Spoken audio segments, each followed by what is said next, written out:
Hey! What's up, ladies and gentlemen? Welcome back to the YouTube channel of JJ Prime Oh, Reviews. I almost forgot to take these. And fans get hyped.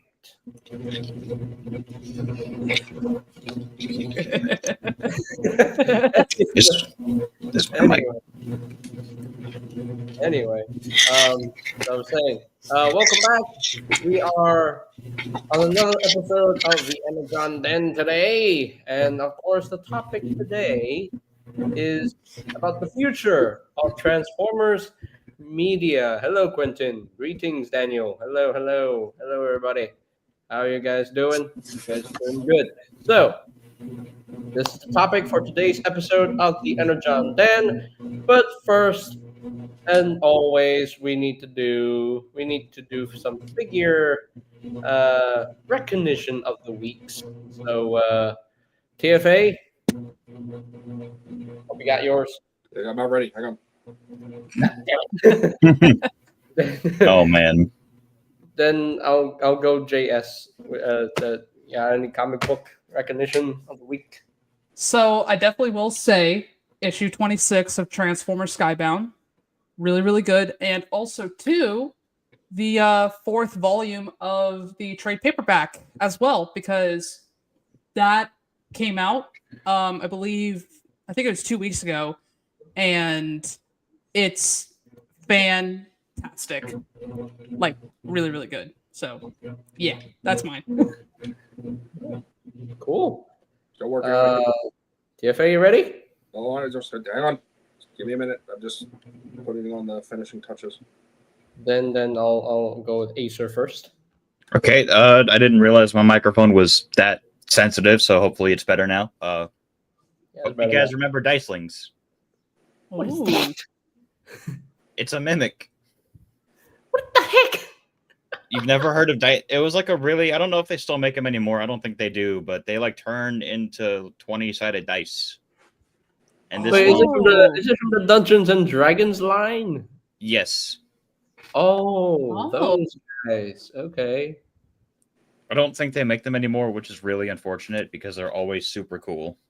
I think I've seen some of them, but I never bought them. But yeah, that's cool. Cool. TFA, you ready? Oh yeah, the helmet series. Steel Yeah. Smith. Yeah, the Transformers crossover. Mainly and only because this was originally supposed to be out on December 14th. They bumped it up, and I got surprised, and as well as my bank account getting robbed. But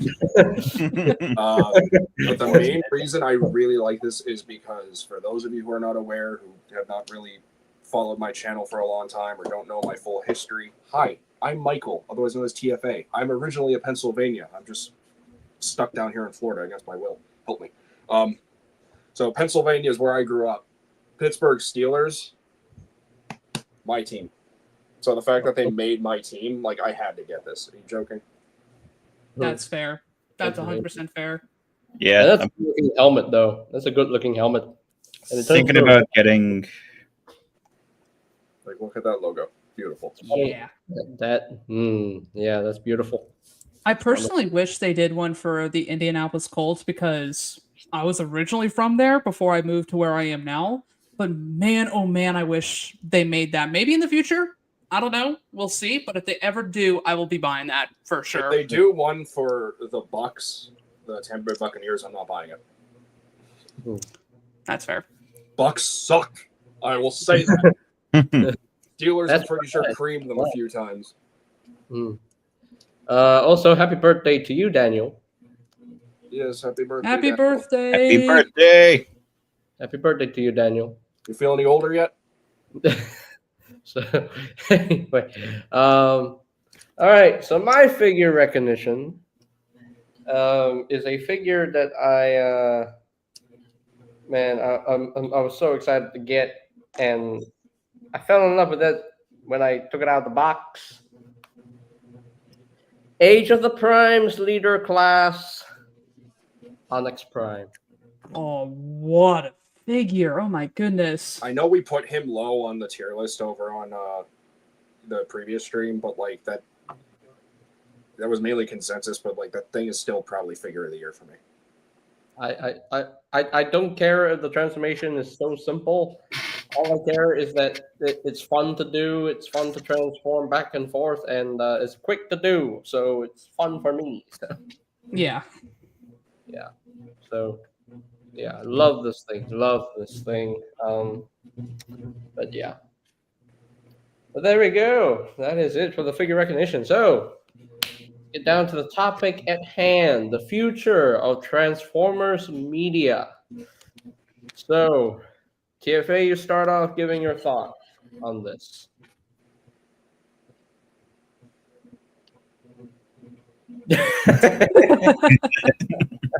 I don't like Spotlight. Okay.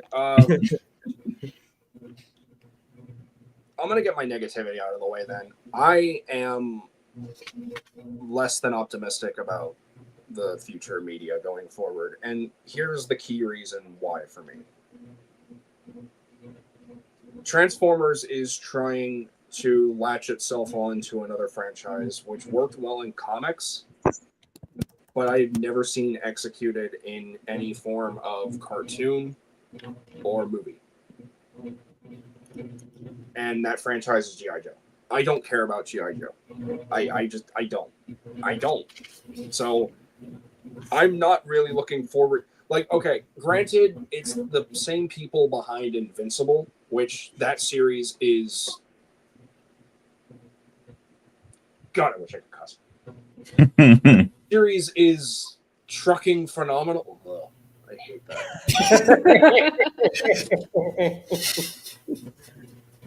It's so good. It's already got up to 4 seasons. I'm pretty sure it's going to get even more. I hope. The Skybound comics have been really good, and with what they're introducing into the universe, which is not really necessarily a spoiler because like these comics have been out for almost a year now. They're trying to tie G.I. Joe and like their own IP Void Rivals and like all this stuff all together, and it just the closest I think that we got to a G.I. Joe Transformers-esque crossover was when Nest was introduced in the Transformers live-action films. That worked flawlessly. Like that's what I want. I don't want Autobots and humans fighting against the terrorist organization Cobra. Like as cool as that kind of sounds, it's just two franchises joining together and having a feud. That sounds boring to me. And then what? Like, we're just going to say, we need to scan the G.I. Joe vehicle. Then is it really Transformers at that point? It feels like it's more G.I. Joe than Transformers. It feels very one-sided. Like, I'm not looking forward to it. What I am looking forward to, and I can't believe I'm saying this because I was bashing the crap out of the show a few times, Cyberworld, those latest 2 episodes are actually really good. I'm very much eager to see how that story progresses. Granted, we're only working with like about 5-minute episodes, which I still think is a really, really stupid idea. And then also Earthspark randomly just coming back on radar again after like a year hiatus. Yeah. And everything that they're bringing into Earthspark's finale, like, okay, granted, it's getting cyberversed because, Cyberverse had 2 very long, I want to say 50-minute specials. Yeah. So similar concept, but for what it's doing, it's going to work, hopefully, as long as they're not trying to, like, jam too much in at once. I'm not going to say exactly what. I'm not sure who's seen the trailer. I'm not sure who wants spoilers, who doesn't want spoilers. So. The movie, however, we're probably not going to see another movie for a long time. Transformers got done dirty by the marketing, by Paramount, and BC made a very good point the last time we talked about this, by the fans of ourselves. Like, not enough people went to go see this, and it showed. And granted, Josh Cooley wanted to do a sequel. He had plans for a sequel. I I don't think Paramount should be behind Transformers anymore. They have not been doing the IP justice. They have not been treating it right, and they have actually been doing a major disservice towards it. Yeah. I don't know what to expect in the future. The toys are obviously the one thing that has been prominently, consistently good for the most part. But in terms of future media, I mean, there's been so many cancellations, so many scrapped ideas. Like, we were going to get a Legacy show, and the main villain was going to be Straxus, Lord High Governor Straxus from the Marvel Comics. And his design looks sick. But then Netflix was just like, oh, we're not going to do that because the War for Cybertron trilogy did poorly and people didn't like it. So we're not taking it. You know, we could have gotten Age of the Prime cartoon at some point, but we still haven't done that yet. And I feel like that's what Legacy was going to build up to. So it's like, we have the first step, and then the contractor was like, oh, we're just going to leave you have one step and just, you'll find a way to get up to your bedroom yourself or something. You know, like, and don't even get me started on video games. I'm still beyond livid that Reactivate has been deactivated. I genuinely, like, that breaks my heart because I was looking forward to rekindling. Granted, it's more so the feeling, if anything, because, like, little 15-year-old me, however old I was when Fall of Cybertron came out, I remember getting on with the boys. We play the campaign, or we just go on multiplayer and, you know, pwn a bunch of noobs. Sometimes get our ass handed to them. Us. But, like, it was fun. And it's like, I was looking forward to doing that again with Reactivate. Every Transformers game thus far that has come out, Battlegrounds, now officially getting taken off of Steam and delisted sometime this year, which, thank God, that game sucked. Transformers Earthspark Expedition, I don't know what they were thinking with that. Like, Bumblebee's the only playable character, but you get to see everyone from the show, and like, okay, it's not really what we want. And I think I'm probably going to be the only one to defend this one, but Galactic Trials is actually pretty fun. Because it's essentially Transformers Mario Kart. Granted, you don't have, like, you know, power-ups and, like, boxes, but you have, like, Energon boosts and you have, like, weapon boosts and stuff. But, like, it's fun. It's what you would imagine. It's just a Mario Kart Transformers, you know, skin over type thing.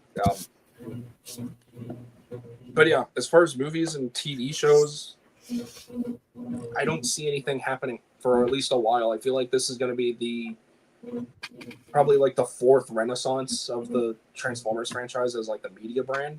I think Cyberworld is going to keep going on for a while, obviously, because, like, I think it was like 52 episodes or something, or 36 episodes they planned for that. Movies, I don't think we're going to get one for a while. If we do, I hope it's something that everyone likes and immediately is going to be like, oh, Michael Bay bad. Let's go to Reddit and complain about it. Or, you know, with Earthspark, like, I hope that turns out to be good because I like Earthspark, regardless of how people feel about it or the one decision that they made and people got all up in arms. Like, calm down. It's just a cartoon. Yeah, I'm less than optimistic. I have no idea what to expect. The comics have been stellar. I hope those continue. I am still somewhat sad that I came to a conclusion, but I'm happy that IDW came to a proper conclusion. So I'm hoping Skybound doesn't, for some reason down the line, is like, oh, we're canceling the Transformers story because sales haven't been doing well or artists went on strike, which, if it's for the right reasons, more power to them. I hope they win that fight. But if it's just a matter of we're just cutting off the Transformers IP, then that's kind of doing that whole thing injustice too. So, like, it's hard to say because, like, I love this franchise. This has served as my anchor. It has been my hobby, my passion. At this point, I basically have Energon pumping through my blood. You know, like, I want to see this franchise succeed. I want to see it grow. I want to see people enjoy it. People of all ages. Like, that's the one thing that all of us can agree on. We like Transformers. It doesn't matter if it's G1. Doesn't matter if it's Beast Wars. If it's Kiss Players, I might need to see your hard drive. it doesn't matter if it's Michael Bay, Unicron Trilogy, if you're into animated, if you're into Cyberverse, Earth, or whatever it is. We all like Transformers.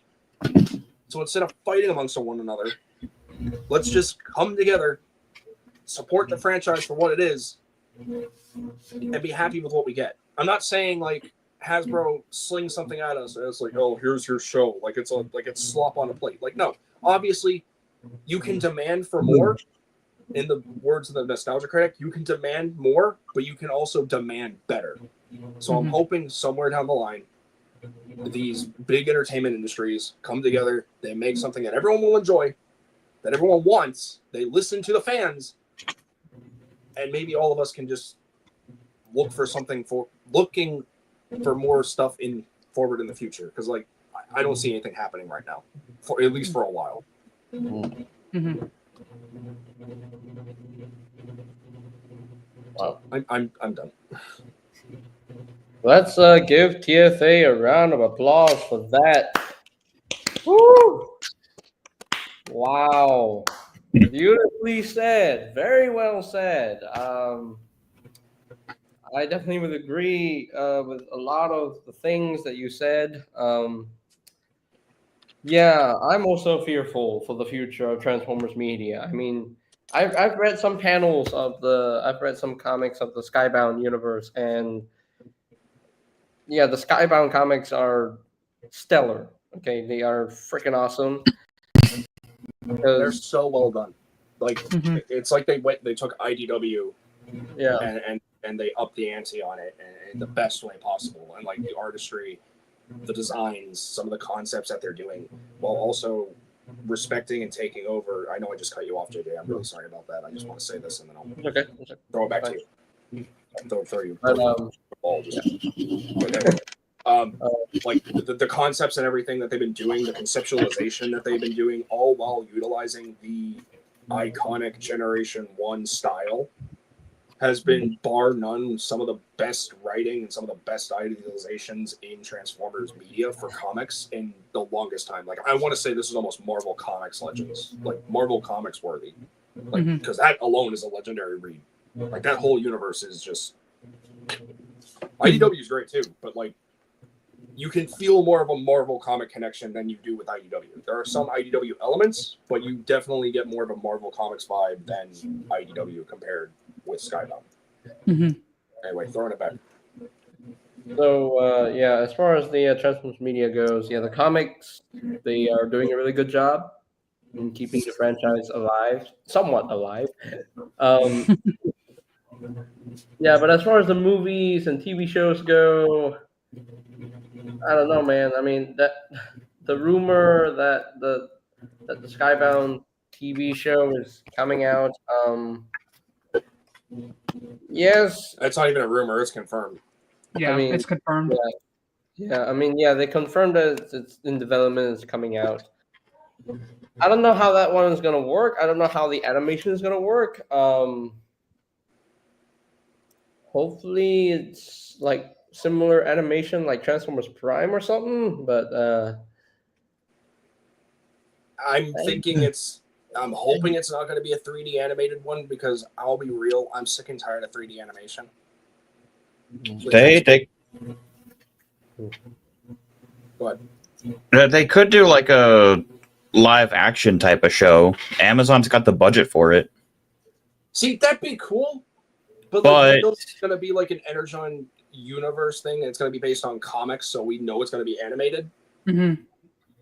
But like, I'm personally hoping it's not going to be 3D. I think what they should have done at 3D is stop after Transformers Prime. I think everything else should have went to 2D animation. Earthspark, I think, is the only exception in my opinion, because it's like I don't see a lot of those working in 2D. Don't they mix a lot of like 2D animation in with Earthspark though? Yeah, they kind like of. Well, it was mainly just like G1 models and not aspects. What's the word? I know that like a lot of like the visual effects. Like I've watched the storyboarding they do for that show, and it's like fantastic. Models and what's the word? Animation model? No. No, there. I know what word he's looking for. There's a specific word when referred to as reused models and such in animation and like video games. Oh, It's not aspects. It's not. reuse Uh, assets. Thank you. That's it. Yep. Assets. I had to think. Yep. Okay. I- Yeah, like they're reusing a lot of assets, but like I don't see them doing. They really should have just stopped at Transformers Prime with 3D. 2D should have been RID 2015. I think we can all agree RID 2015 probably would have been better as 2D. I don't know what they were thinking with the 3D 2D mix. It was just weird. the cell shading style of the show was not. And what's up with this? What's up with the freaking like that type of why is this so stilted? Like there are moments in the show where it's like super smooth and super clean, and then next it's like this. Why? Or what was it? The Netflix show. They based all of the models except for a few characters off of the toys. Oh yeah, whenever Optimus and Megatron moved, I got cringe. Even Jetfire, seeing his cockpit like sway back and forth and shift Like- and bend was just. Ugh. Bumblebee, we never saw transform either. Like in the entire show, he never transformed. Wait, who? Yeah. Bumblebee. Oh, yeah. He never transformed. He No, only what got they on probably top would do is, about like, What they probably would have done is like, here's an explosion, then he's in a car. Like it looked like it was roughly based off of the Flame Toys model kit, with I can like see that. Yeah, I can definitely see that. Yeah, But yeah, with Skybound, but like, I'm hoping it's going to be Invincible style animation. I That's what I'm- genuinely yeah. hope that's what it's going to do. If they do that, oh my god.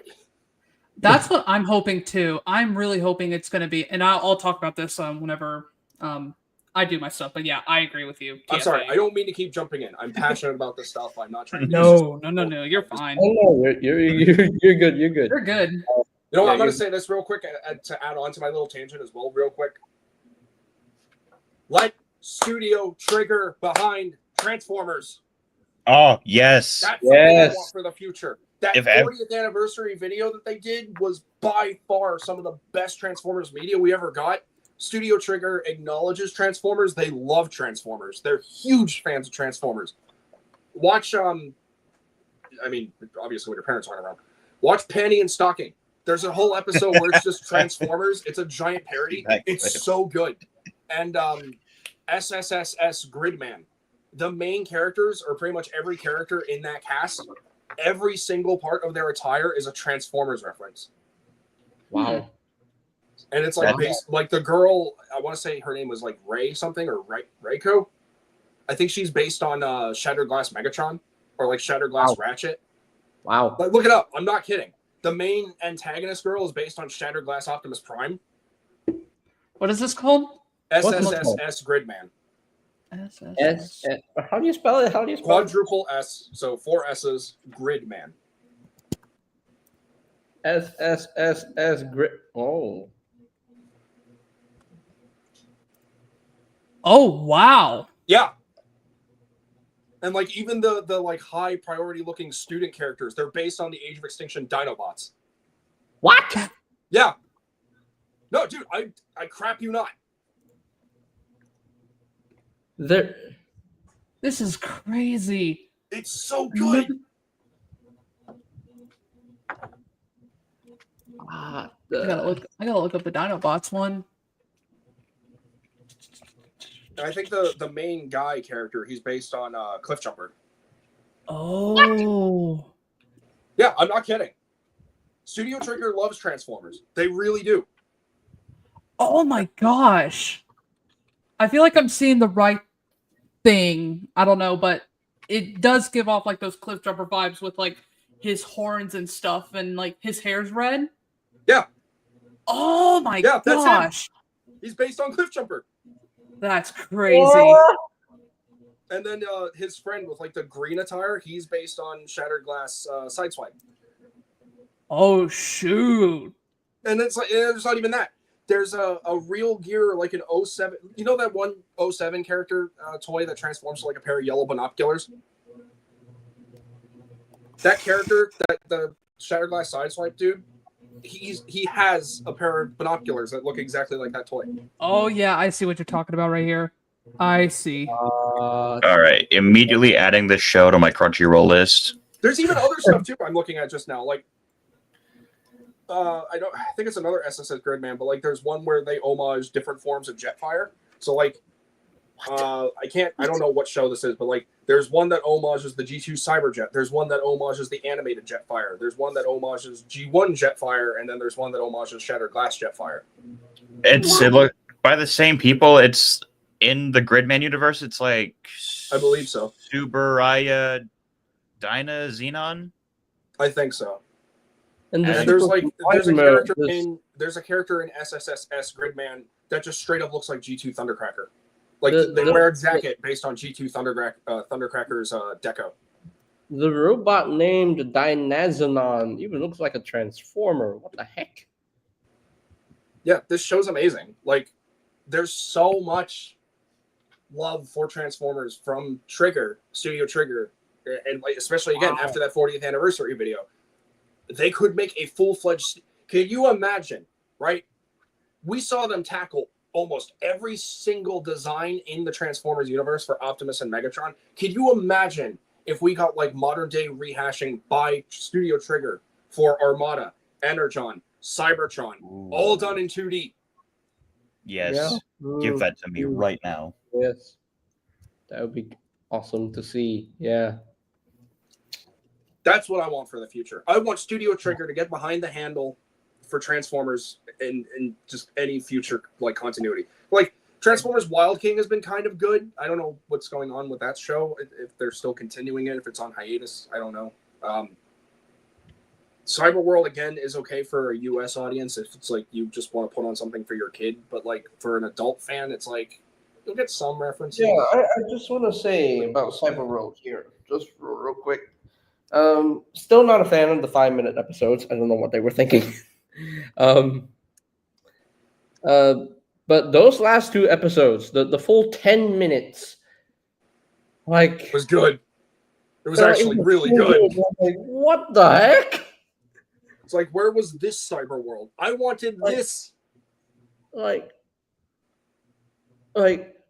we see so many things happening, and I'm like, okay, we got to see the Prime and Bumblebee new modes, new bodies, and I'm gonna say one thing. I'm not gonna say specifics. We even saw a death. Yeah, I'm not gonna say who, but we saw a death in Cyberworld in this fun little kiddie cartoon. We saw a death. Yeah, Ooh. a character died in Cyberworld, and I'm like, wait, isn't this made for kids though? You'd think that. Like, how do you have a death in the kids cartoon? I don't want to keep being the one talking. I feel really bad. So again, throwing it back to you, JJ, or if you want. But yeah, I'm sorry. I'm just and of course, I have so much love for this franchise in my heart. I wanted to see it do well, and it breaks my heart that it's just flopping and flopping and flopping like a dead fish. You're fine. You're just bringing more talking points for the rest of us to touch on. Exactly. Literally. Legitimately, like Cyberworld, it's a fun enough web series, in my opinion. It's a fun enough web show. But with the recent return of Earthspark, coming back with season 4 in 2 long specials. Yeah, it's getting first. I saw the trailer, and I'm like, okay, I'm actually surprised that this is happening. And after 1 year hiatus, I want to say that because when did season 3 come out last year? Well, I'm going on to TF Wiki right now as we speak. Yeah, I'm also going on Wiki to make sure. I'll say this: they got some balls for what they're about to do with season 4. Season 3 was October 2024. Okay, so yeah, last year, but just 2 months year, later. October. That's crazy, man. They got some balls for what they're about to do. I will give them massive credit for that. Okay, real quick. Amongst the panel, comments included, because spoilers and consideration, because internet doesn't always care, unfortunately. Who has seen the trailer? I've seen parts of it. I have I- not. I know who is in the trailer, so that's about all I know. Message private chat here because I want to make sure we're on the same page. Okay. Like, when you say who's in the trailer, let me know specifically who, because I could drop a major bombshell right now. Because whoever is in that trailer, man, Oh, I know who's in the trailer. It's confirmed. it's And this All is right, for I dropped the message in the private chat. and this is for Earthspark, right? Or another. This is for Earthspark. Okay, It's yeah, for I still haven't seen Earthspark yet, which is on my list to see, but I still haven't seen it. There's Do a you lot that's mind- on my. Okay, let me preface this then, or ask this real quick, because I know people have different ways reacting to spoilers or anticipating spoilers. Like for me, I can know what's happening, but seeing it is different. Mm-hmm. Do you feel the same? Like if I were to tell you, would that bother you, or would you prefer to just be completely kept in the dark? I think probably just kept in the dark because usually if I'm Yeah. like, yeah, just I know. Just basically, respect it's it. like I feel like usually I'm just gonna say for example, whenever I heard a spoiler about in Avengers Infinity War, and I heard about whatever happened in that movie, I just remember watching and anticipating, and I'm like, oh, well, that Just happened. That's why I like go dark on social media whenever stuff I want to like watch or play is coming out, because it's like I don't want spoilers. I'm just gonna avoid Okay, it. so in the best way possible, I'm going to try to be, what's the word? Not courteous. Brain boy. Mm. What's the word? Anyway, Not nonchalant. yeah, that Vague. Vague. That- Vague. Oh, vague. Okay, I'm not trying to Oh, be vague. vague. blunt, but vague. that works too. Vague. A Okay. character in this season that is approaching is one from ancient times in the Transformers lore. That is all I'm saying. Fair enough. If you know, you know. That's all I'm going to say.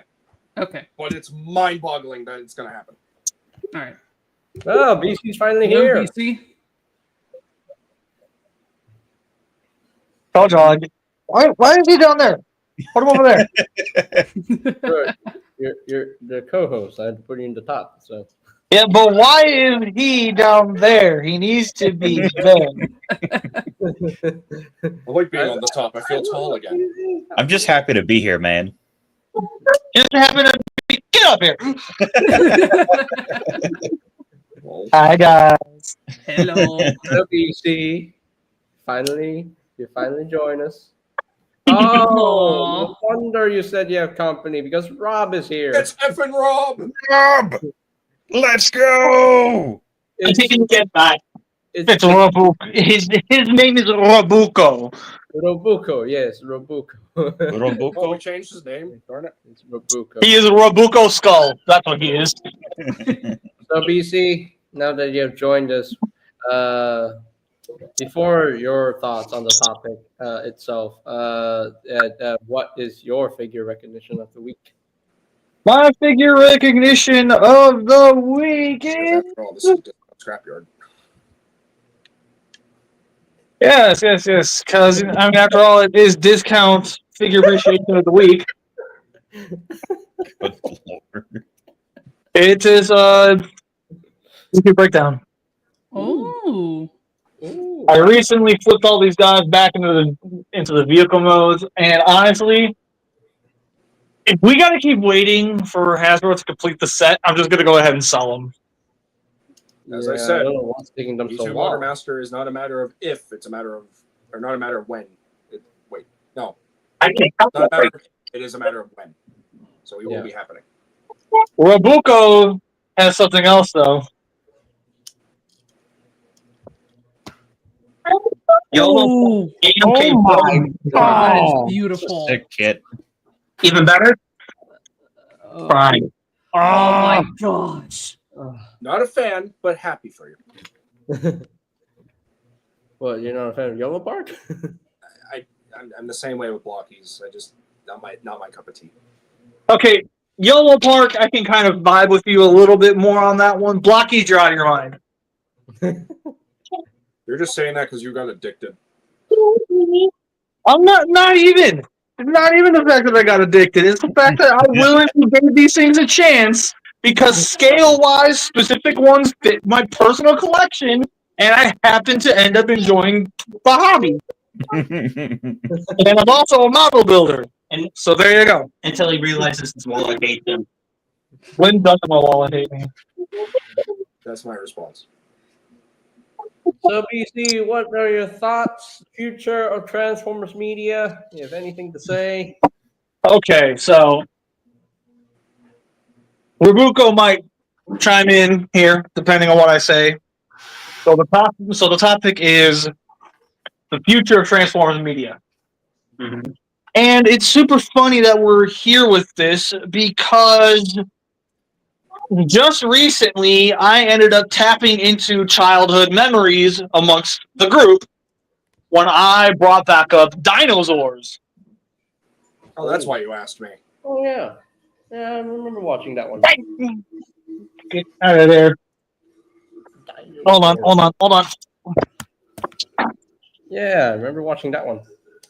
I never saw it. So Dinosaurs is something that is a bit of a mystery amongst Transformers fans because it was basically Bandai's attempt at doing Transformers. What Yeah. I feel needs to happen is I feel like Hasbro needs to look at this, fork over some money to Bandai, get the rights to these guys, and then work them into actual Cybertronian fiction. We can then get like Deluxes, Voyagers, and Leader class figures of the cast from Dinosaurs.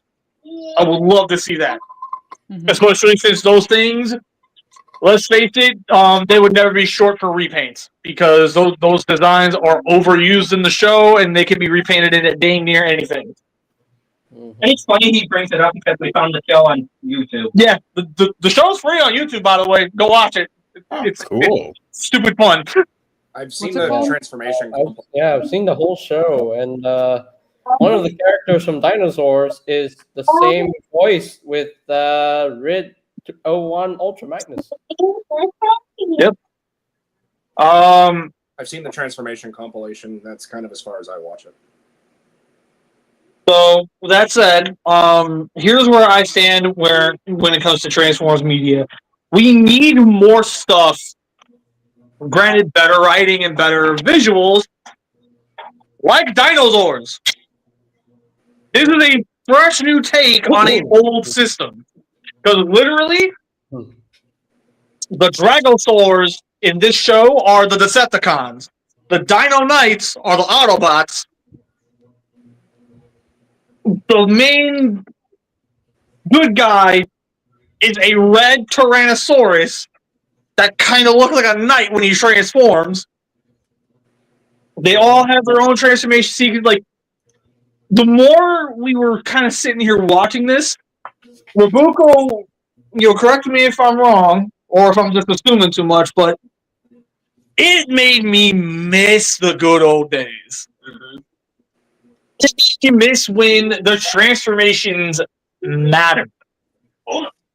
It made me miss when the toys were just a product of a show and not the other way around. Where, yeah, if the toys were a nice benefit, but you weren't getting the toys so that they could get into the toys. You were getting the toys because you watched the cartoon. So, I think the future of Transformers media is we are simply too stagnant. And we aren't getting fresh new stuff anymore. And the few times we do, we still try to play it way too safe and then make a decision that ultimately kills whatever they tried to do. Mhm. Case in point, Earthspark with the Multibots.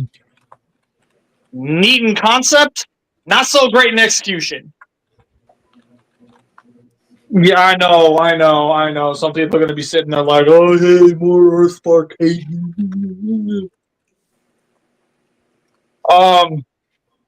Name me one good thing about that show these days. Like, I will grant it this much, though. Season 1 of Earthspark, fantastic.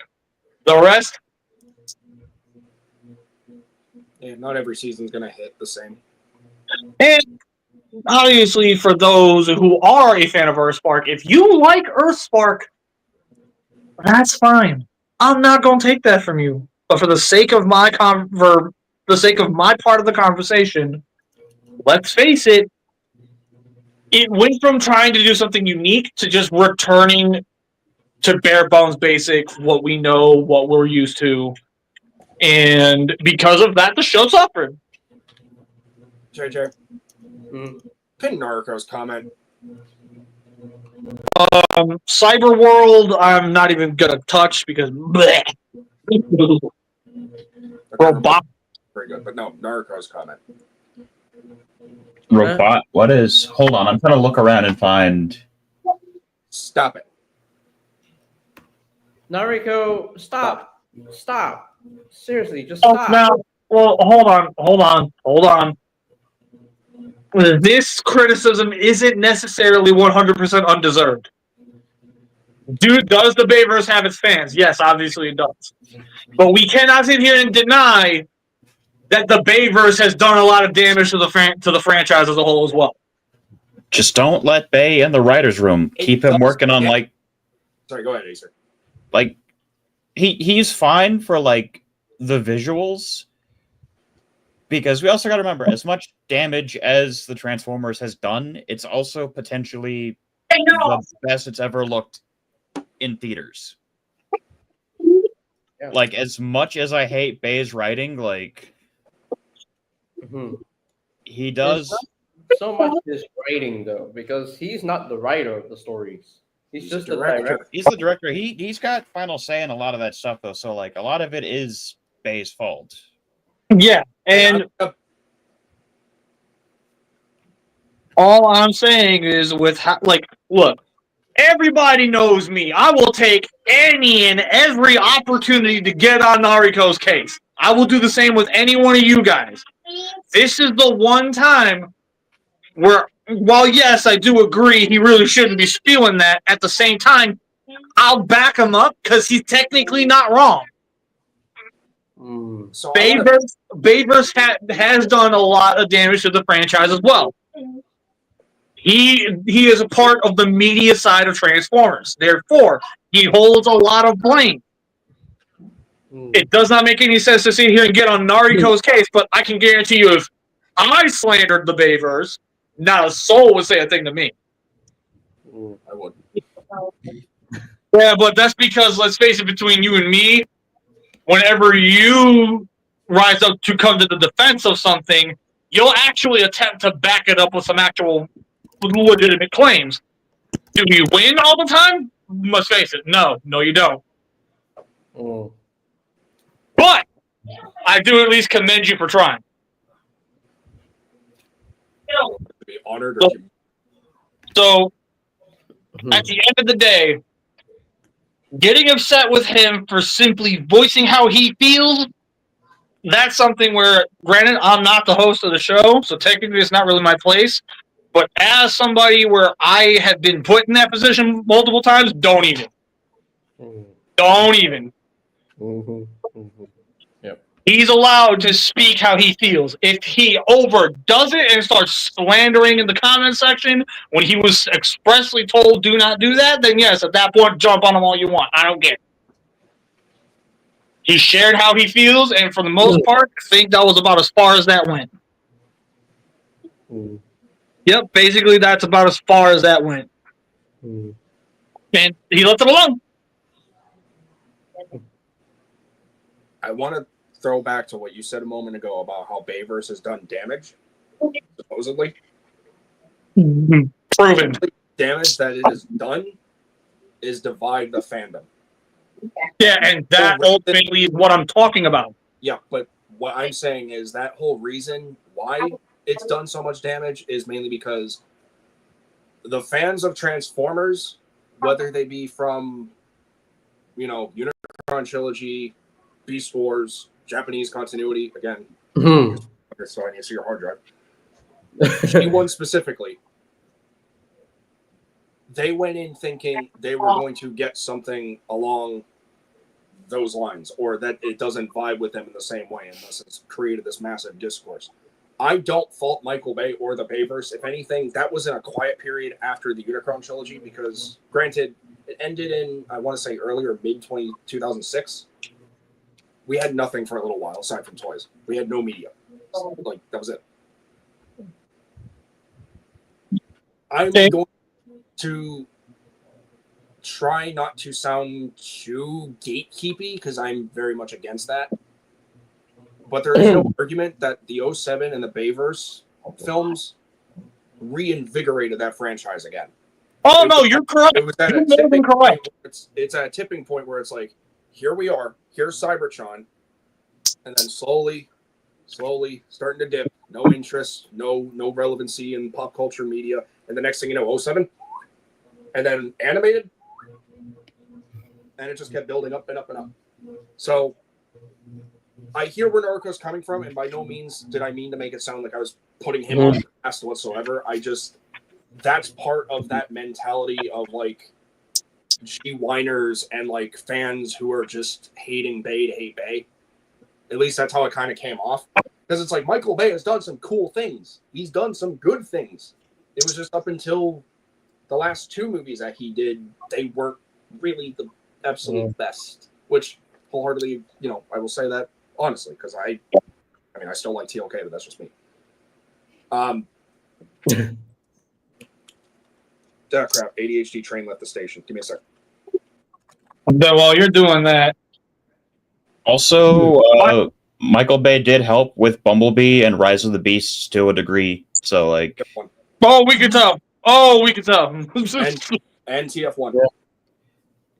He did. it's not like Bay is 100% bad for the franchise. It's just there are some of his decisions that are where we question it heavily, and he's even. It's less. If you like, okay, let me explain it to you this way. I'd be a little bit more willing to cut him some more slack if he didn't openly say, "I don't care. I'm just here for the paycheck." Yeah, that part I'm not a fan of. He has openly stated that before. Like, we know He ultimately said in an interview, word for word, bar for bar, I do not care about these guys. I'm just here for the check. That's it. In fact, keep in mind, it took 4 films for us to finally get the Dinobots. Yeah, because Because for whatever reason, Michael Bay just had this absolute stick in his butt over the Dinobots, because he said straight up, "I don't want to do them because I hate them." And it's like, okay, that's not a good enough reason. Like, you need an actual, like, if he would have said, as much as I know people want the Dinobots, with the way things are going, with how I'm trying to do the films, it's just not feasible. I would be a lot more willing to accept that, because at least he's not just sitting here bringing strictly just personal feelings towards something into the mix. He straight up made it personal, and at that point, it painted a really bad light of him in our eyes, and which again went forward to affecting the media. Yeah, well, I appreciate his honesty. Like, of course, the director's going to be there. They want to make money, but I wouldn't advertise that as like my forward reasoning for making those movies. Is like, it just comes off really, really tasteless. Exactly. It's like, look, you can feel a way. You can feel a way about any piece of media all you want. I know for a fact that to this day there are still people that heavily diss on animated. I'm animated's biggest supporter, so that does kind of irk me, but I also get it.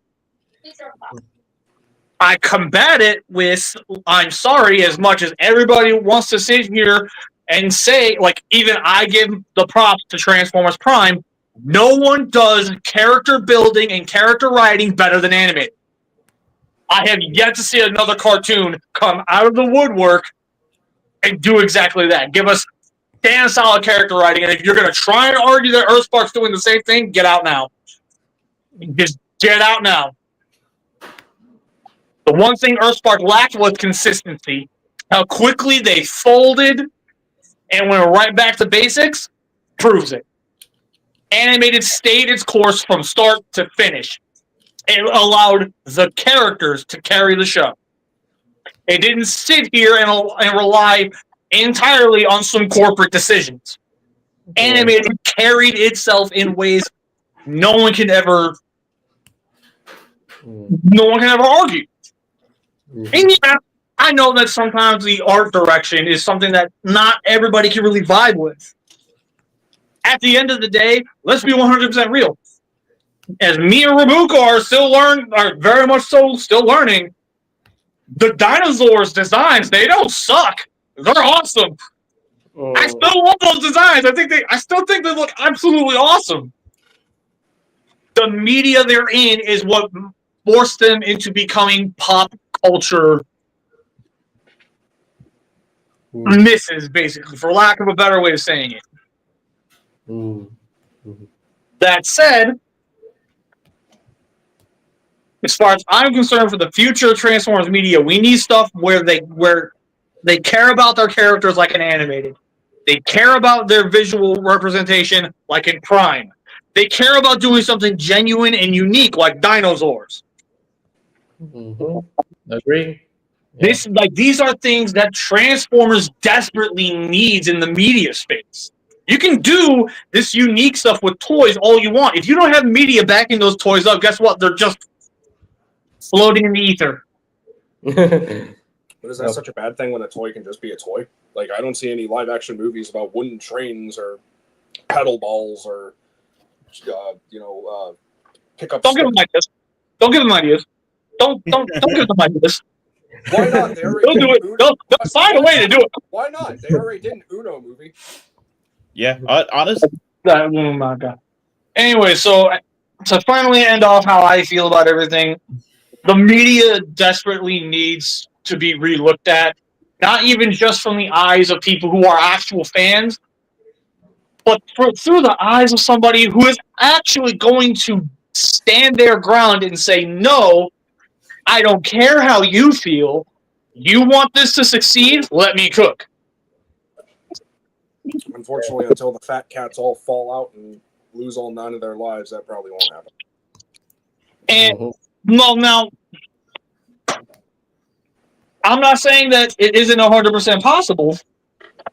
However, I will say that if enough voices do speak out, it'll force their hand. that's going to be a toughie, probably because of licensing issues. Yeah. There's a lot of licensing issues with that, as well as just a ton of other, things to it. But at the end of the day,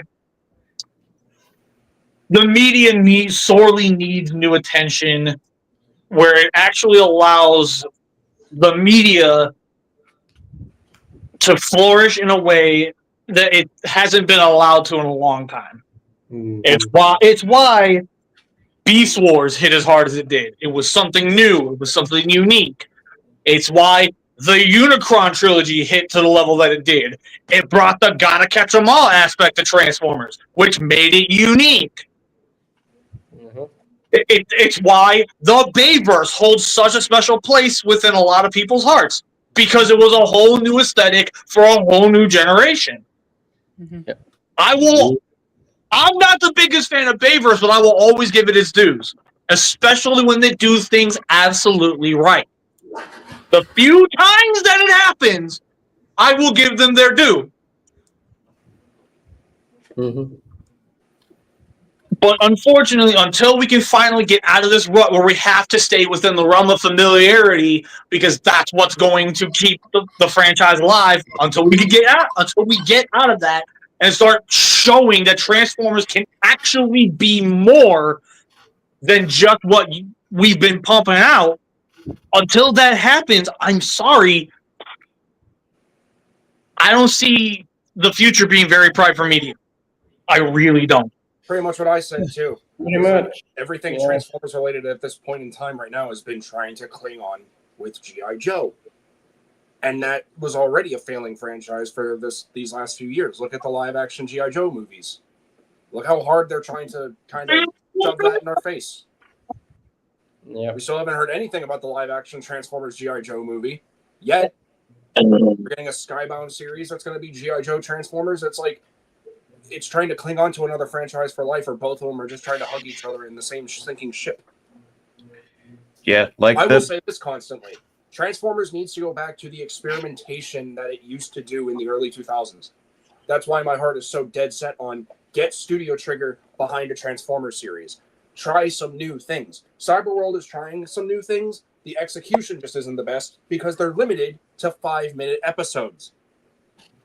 If they were allowed longer and allowed more development instead of, oh, here's this thing. Oh, here's a bright color for the kiddies. Oh, here's this quick action sequence.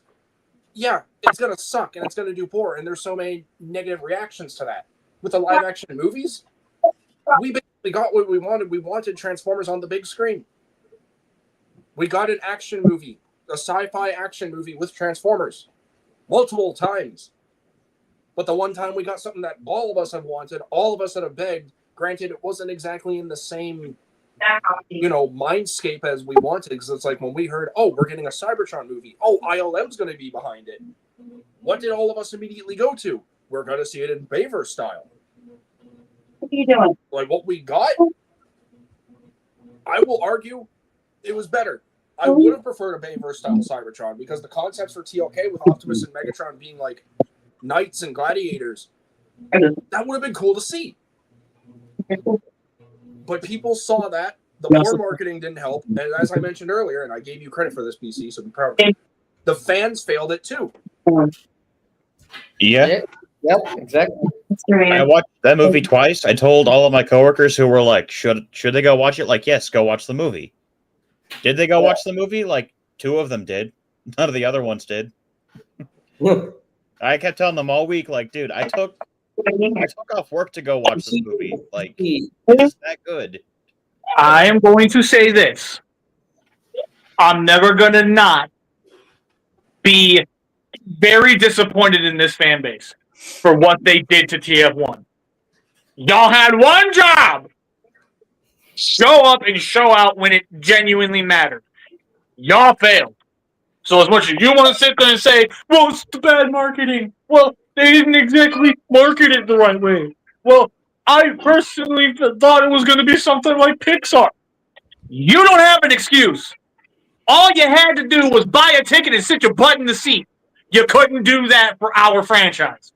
You're just as much to blame. Accept it and move on. Yes, boss man. Yeah, I'm just gonna say this real quick here for Transformers One.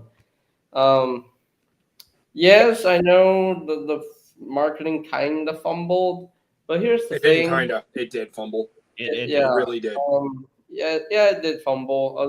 There wasn't a lot of TV spots to help it. Barely any TV spots.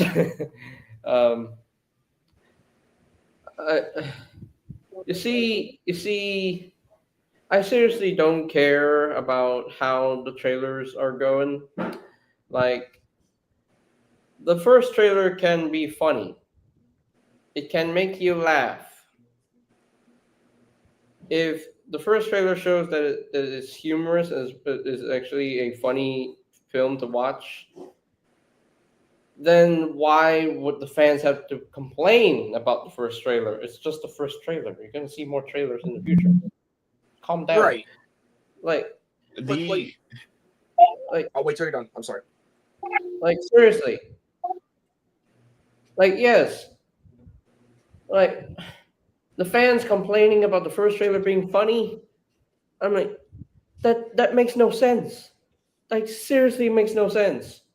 Yeah, how many times did we get funny parts in the Bayverse trailers and not a soul said a word about it? Exactly. There's a difference between that, though. The first trailer for any movie, any TV show, the first job that it's supposed to do is send the message across the tone on what it's going to be. If you are sending for a Transformers movie that many of us have been waiting for, and their first trailer is, oh, we're going to treat it like an Illumination picture. Yeah, the reception ain't going to be great because that's not what we want. We want an origin story set on Cybertron. We want to see the tone. We want to see the escalation of the branch division between Autobots and Decepticons. We don't want like, kitty humor, Fortnite reference, crap like that. We want to see what we love about this franchise. I'm not saying for anyone, by the way, again, not to be gatekeeping. I'm not saying it can't be funny. It can be funny. You can throw in some small jokes in there. But when your whole trailer is nothing but funny jokes, B-127, Badassatron, being annoying, just random funny haha moments that should make you laugh, but more would make a child laugh, it kind of sends the wrong image of like what the overall movie is going to be like. That's why there was so much poor reception to it.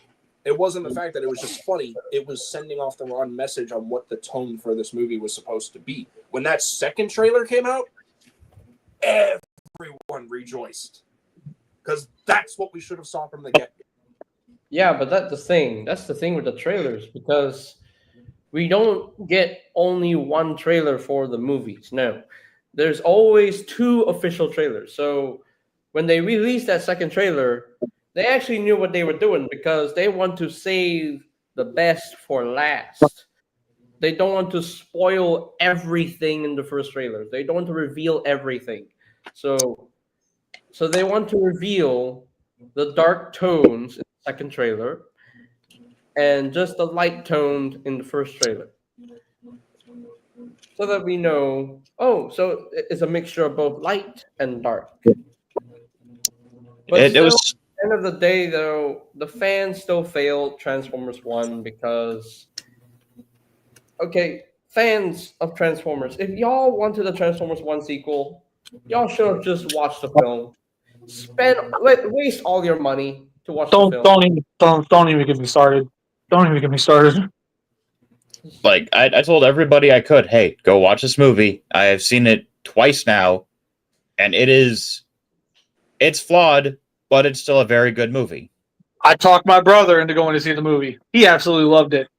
I tried desperately to get my parents to go watch it. They fought me every inch because it looks like a kid's movie. We watched it at home on their TV. Word for word, they said, we should have listened to you. Yeah, no, you should have listened to me. Yeah, like JJ, check private chat. You guys continue. Just JJ, check private chat. Yeah. So, but JS and Acer, y'all can talk more. Y'all feel free to speak more. yeah. I think we've probably, at least for me, like I feel the exact same sentiment towards like the TV shows, the movies. One thing I'm really mad that we haven't gotten in years is a new video game. Mm-hmm. Like I love to game whenever I can. I get so excited whenever there's like a new like Zelda, Pokemon, Monster Hunter comes out. Like, but what do we have for Transformers? We got the last good game we got was Fall of Cybertron. Yeah, the game is now officially like 12 years old. Yeah, and like the studio behind it, like what was it? Splash Damage was behind Reactivate. Yeah. And they have. Yeah, They're a competent studio that can make good games. Like they can make good games. But like if we're gonna keep clinging to we need new. Like give it to Koei Tecmo. Have them make a Dynasty Warrior style Transformers game. Please God, no. It would work a lot better than you think it would. Give it back to Platinum Games. They did great with Devastation. Yeah, or Platinum. True. I forgot. Yeah, very true. Kind of ended with a cliffhanger. So, oh wait, did Devastation come out after Fall of Cybertron? Could be. Yeah, it did. Yeah. Okay. Devastation was the last good Transformers game that we got, not Fall of Cybertron. My mistake. Okay. Fall of Cybertron's still better. Yeah. That's true. I recently rewatched an interview with Peter Cullen for Devastation, and he said he loved what Activision and Splash Damage did. That is Peter's own words. I'm like, if Peter likes what you're doing in this game or in any like thing that he's involved in, oh, we're gonna have a blast. Wait, there's an interview with him in Splash Damage and Activision? No, I think it was a video. It was like on the PlayStation YouTube channel. I'll look it up. It's Transformers. Or are you talking about Devastation or with High Moon Studios? Devastation? Okay. Yeah. Yeah, I was gonna say, if we were gonna get Peter Cullen reactivate, that's all the more reason for me to be pissed off. yeah, like it's one of those where like there was potential with Reactivate. Like Splash Damage is not a bad game studio. Like, seriously, I don't know what Splash Damage was doing with Reactivate. I don't know what in their right mind they had the right to cancel this game after the game was first called Transformers Rise a long time ago. And even before that, it was called Transformers Impact. Canceled too, and then they bring it back as Transformers Reactivate. Then we got those 4 Reactivate figures, and then Bumblebee got re-released in the Studio Series Gamer Edition subline. And I'm like, okay, when are we getting this game? And then Splash Damage just flat out reveals, we couldn't work all this out. We're sorry, we are gonna cancel this game because this game is too hard to make. I think what happened was what probably happened was Splash Damage needed time to develop a game. They probably needed a lot more time than what Hasbro was willing to give them. And they probably kept on saying, hey, we can't actually do this in the time frame that you have. Like, it's just not possible. So Hasbro probably pulled the licensing from Splash Damage and said, well, then you're just not going to make a game. Like, you have to let the developers work. It's why modern games kind of suffer, like Monster Hunter Wilds on PC. Let the developers do their thing. There is a common theme when it comes to media as a whole that I've noticed has been getting a lot worse over the years. And this is going to be my big, producers, hey, listen up, because you might need to actually listen to this. Stop rushing stuff. Yes. No, let's keep it a full stack real quick. Why y'all rushing this stuff out? If you genuinely want this stuff to succeed, but you want it to succeed in a time frame you're comfortable with, the very seat that you're sitting in, get up and vacate it right now. You're not going to get an absolute 5-star platinum possible product if you're not going to let the people do the work to make it happen. Mm-hmm. Yeah. Like, I'm... Say it to Dig all you want. You want to know what's making all these fools so freaking complacent now? AI-generated media. They are seeing how quickly these artists pump out stuff with AI. There's and also... They're thinking, we could probably just do the same thing. Just get rid of the human element, and that will be okay. Get out the door. You see that? You see that? That's my front door. Yeah. Get out of your seat, walk to my front door, and then walk right out. I ain't trying to hear it. There's also you're trying to do this get rich quick scheme with a franchise, or any franchise, mind you, that unfortunately, if you want it to be done right the first time, you need the human element. You need people there that are going to work on it. You need people there that know what they're doing. You need the artists there. Yeah. If you're not going to give any of these artists the time of day that they need to make this work, why are you here? Yeah, like, also what worries me too is, like, there is a game studio that is just going to do 100% AI generation for their game. And that part worries me, because if that's the route that a game studio is willing to go, and I hope it flops horribly, whatever first game they put out, the multiversal stuff is kind of, it's really hard to do and have it like make sense. There's a fatigue for it right now, especially. Yeah, Like, like Yeah, for- thanks, Marvel. Appreciate it, you jagoffs. I think the only good multiverse movie I watched was like what was that one movie? There was anything everywhere all the time. Yeah, Every- that. Everything, really liked everywhere, that all at movie. once. Yeah, that movie. That's what it was.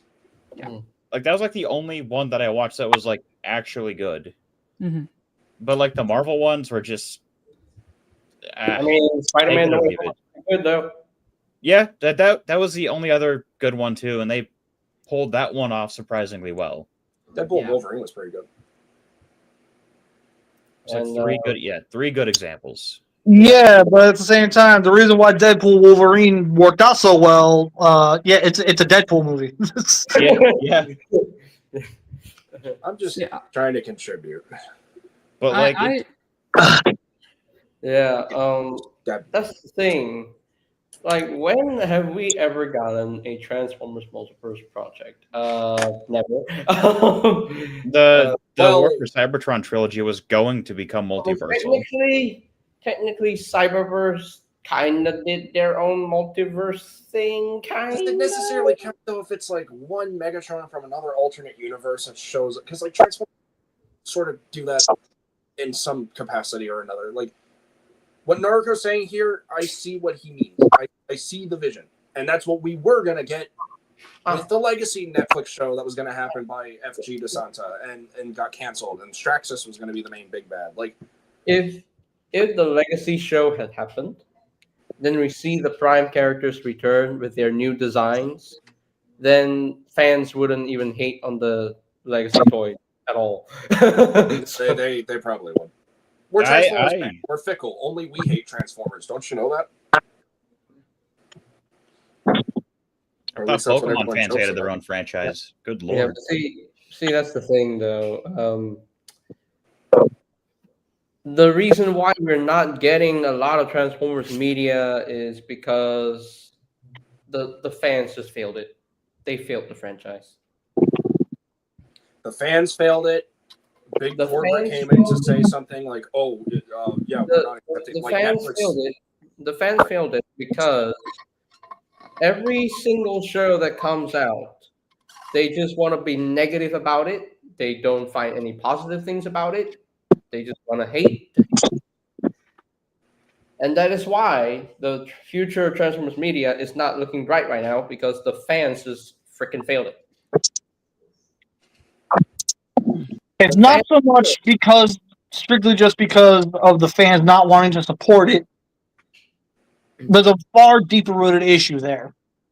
And before we even remotely get into it, no, it has nothing to do with G Winers. This directly affects all of us.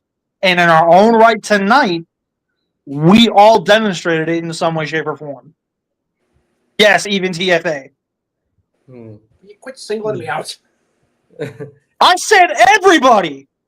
Yeah, then Anyway. single me out. Stop it. We all, in our own rights, especially within this stream, as well as outside of the streams that we normally do, we have some level of entitlement to us. Where we feel that this is what we deserve because we've been fans for so long. Mm-hmm. We are the ones that think this way. We are the ones that sit here and say this stuff. Yep. I'm just as guilty as all of you. And the only true way to combat that is something we simply are just incapable of doing. And that's to quit acting like we should get it just because. Yeah. Hmm. We're all guilty. We're all guilty. Yeah. That's where we differ, because I'm looking at it from the point, for me specifically, I'm looking at from the point of, this isn't something that I personally just want on myself. This is something that I want for the future Transformers fans, whether new or old, it doesn't matter. I want to see it for the success of the Transformers. Would it be cool if it happened and I, because I wanted it? Yeah, of course. But from my perspective, it's a matter of, this is what I think they should be doing, or they should be attempting to do for the sake of their future. Not just because, oh, this is something really cool and I want it. Like, if that was the case, I would manifest and will in that still on longing want for a Magic School Bus Transformers collaborative figure. Is it going to happen? Probably not. Would it be cool? Yeah. But, like, that's the difference. Like, I will not sit here and say I am free of entitlement. For God's sake, look at how I react when Transformers Armada stuff comes out. As soon as another character comes out, it's like, we demand this guy, or I demand this guy because you made this guy before, and I want more. Case in point right there. But that's because I'm an Armada fan. When it comes to Transformers, I'm not super critical towards things where it's like I'm dissecting everything down to the subatomic layer and trying to pick out every little flaw and nitpick on everything. I'm not going to be that type of fan. I'm a fan that wants to enjoy things from this franchise, no matter what it is, aside from that from what shall to be named, and just want to have fun.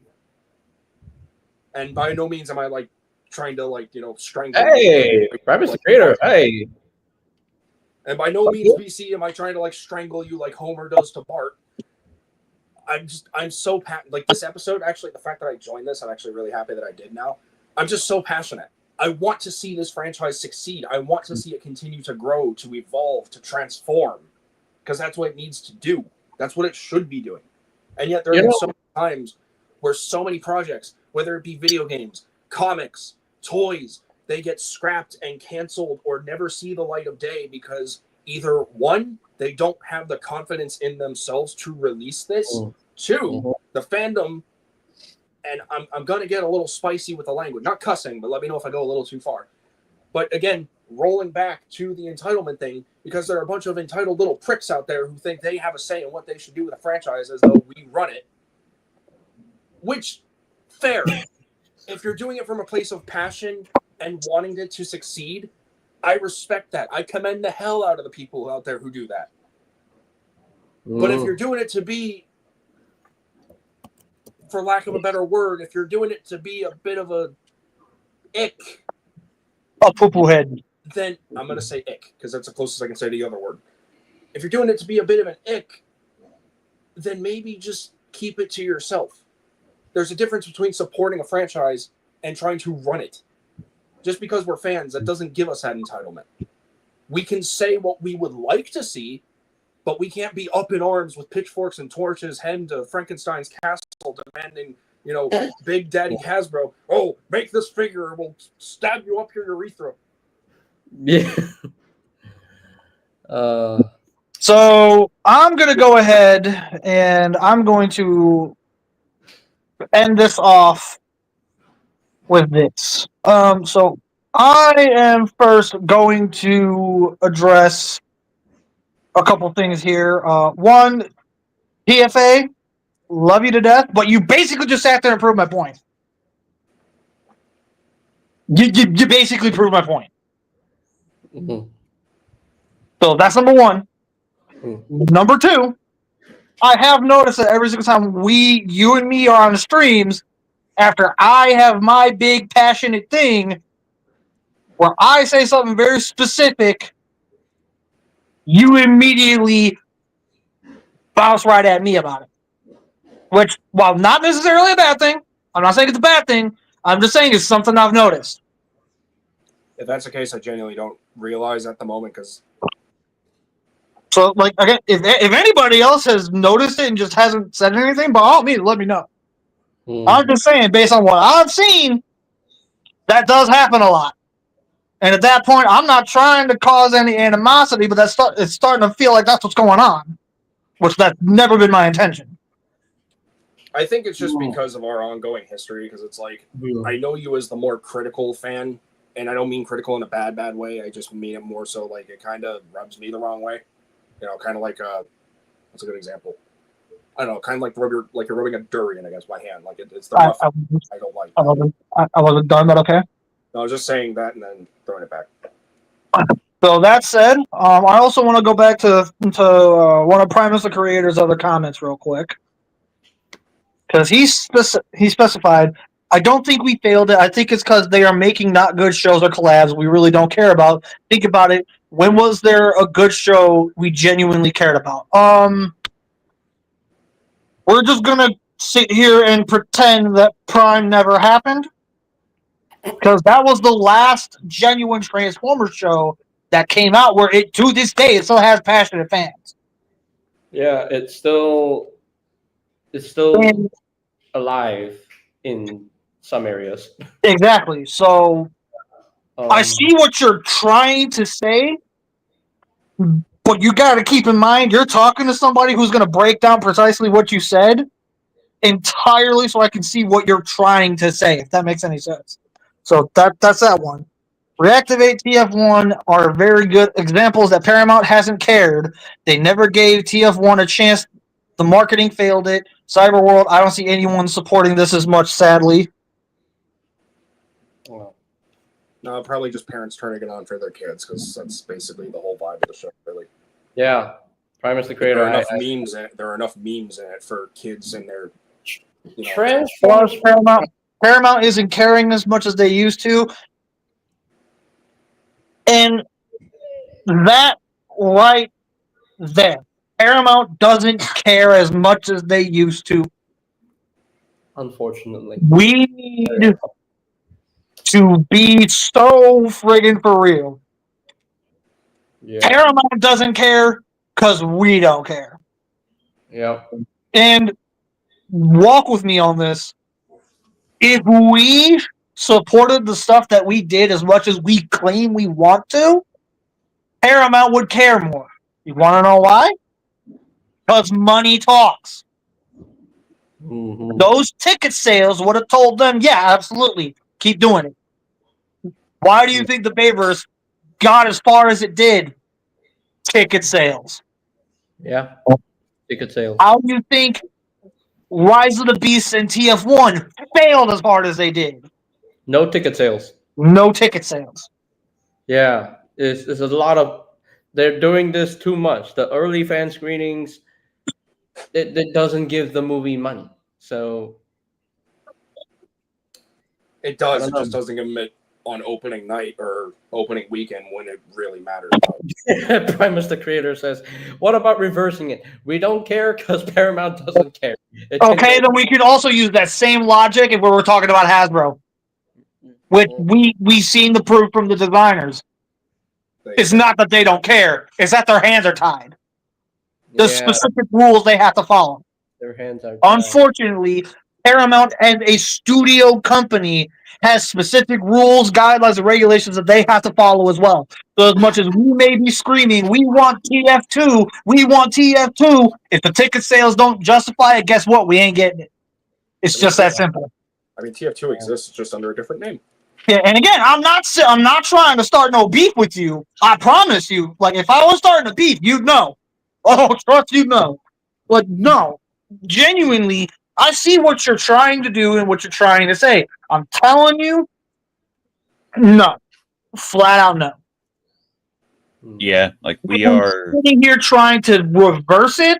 That's only adding more fuel to my fire to say, well, actually, if we're really going to play that game, then let's go ahead and start moving some chess pieces around real quick and see what else can be said here. At the end of the day, we are avoiding the core issue, which, let's friggin' face it, the core issue is us. That is the core issue. Is that the only issue? No. But is that the big crux of the entire... Is that a big crux of the problem? Yes, absolutely. We are just as much to blame. That is one part that I have noticed a lot these past few years, that we tend to get super defensive if even one fan calls out any other fan and says, you don't care as much as you claim you do. There's proof right here in this stream. I straight up called that out. And I had 2 people say, well, that's not actually the case. There it is. There's the proof. I clocked it. And every time I clock this, I always get someone that says, well, there's no way that it can't just be us. I'm not saying it's just us. I'm saying we're a massive part of it. Yeah, and like it's ultimately true for like really any fan base. Like the core problem is typically the fans. If you want better, speak with your wallet. Exactly. Thank you, Acer. Like, Hold on. If we're really going to sit here and do this real quick, same exact argument, but flip the fan base. Power Rangers. We as Power Rangers fans are the reason Power Rangers is failing. Mm-hmm. Another flip. Teenage Mutant Ninja Turtles. The only reason Teenage Mutant Ninja Turtles is succeeding right now is because its fans show up and show out when it matters. Yep.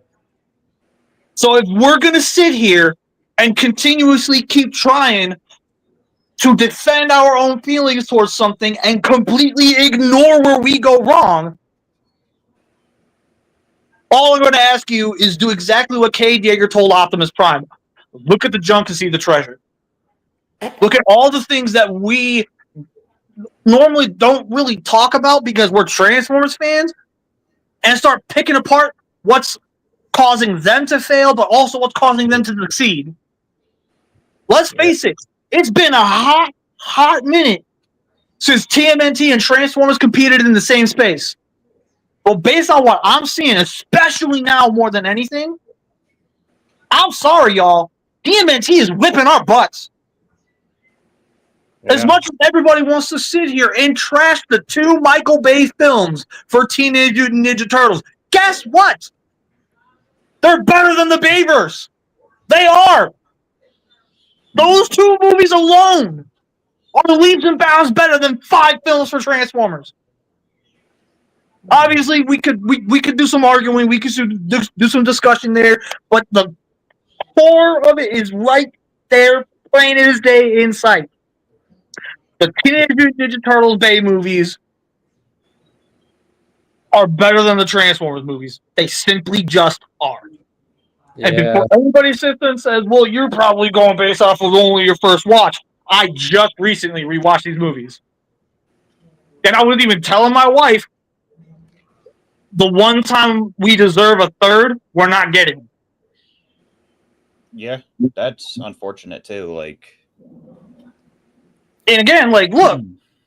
I realize this sounds like I'm being super combative. Believe me, I'm not. I'm simply doing exactly what TFA did, and I am showing the passion in where I'm coming from.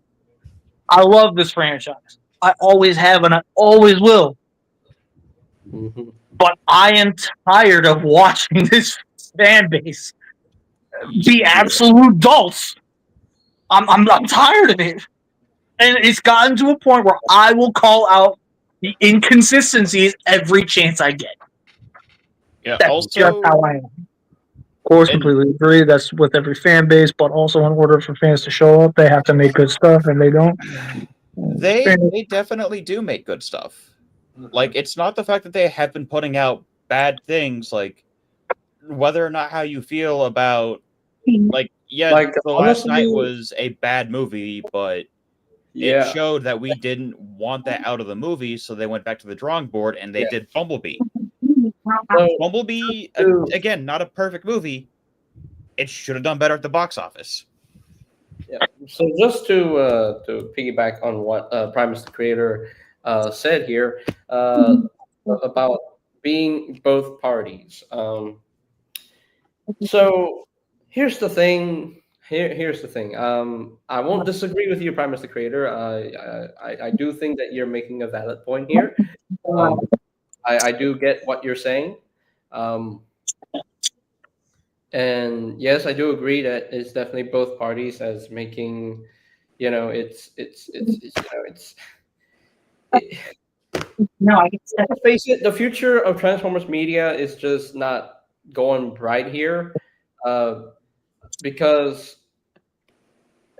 yes, while the Earthspark season 4 trailer looks very good, and I am very excited to see that, because we're getting one specific character that, I'm not going to say it because, JS wants to keep being kept in the dark.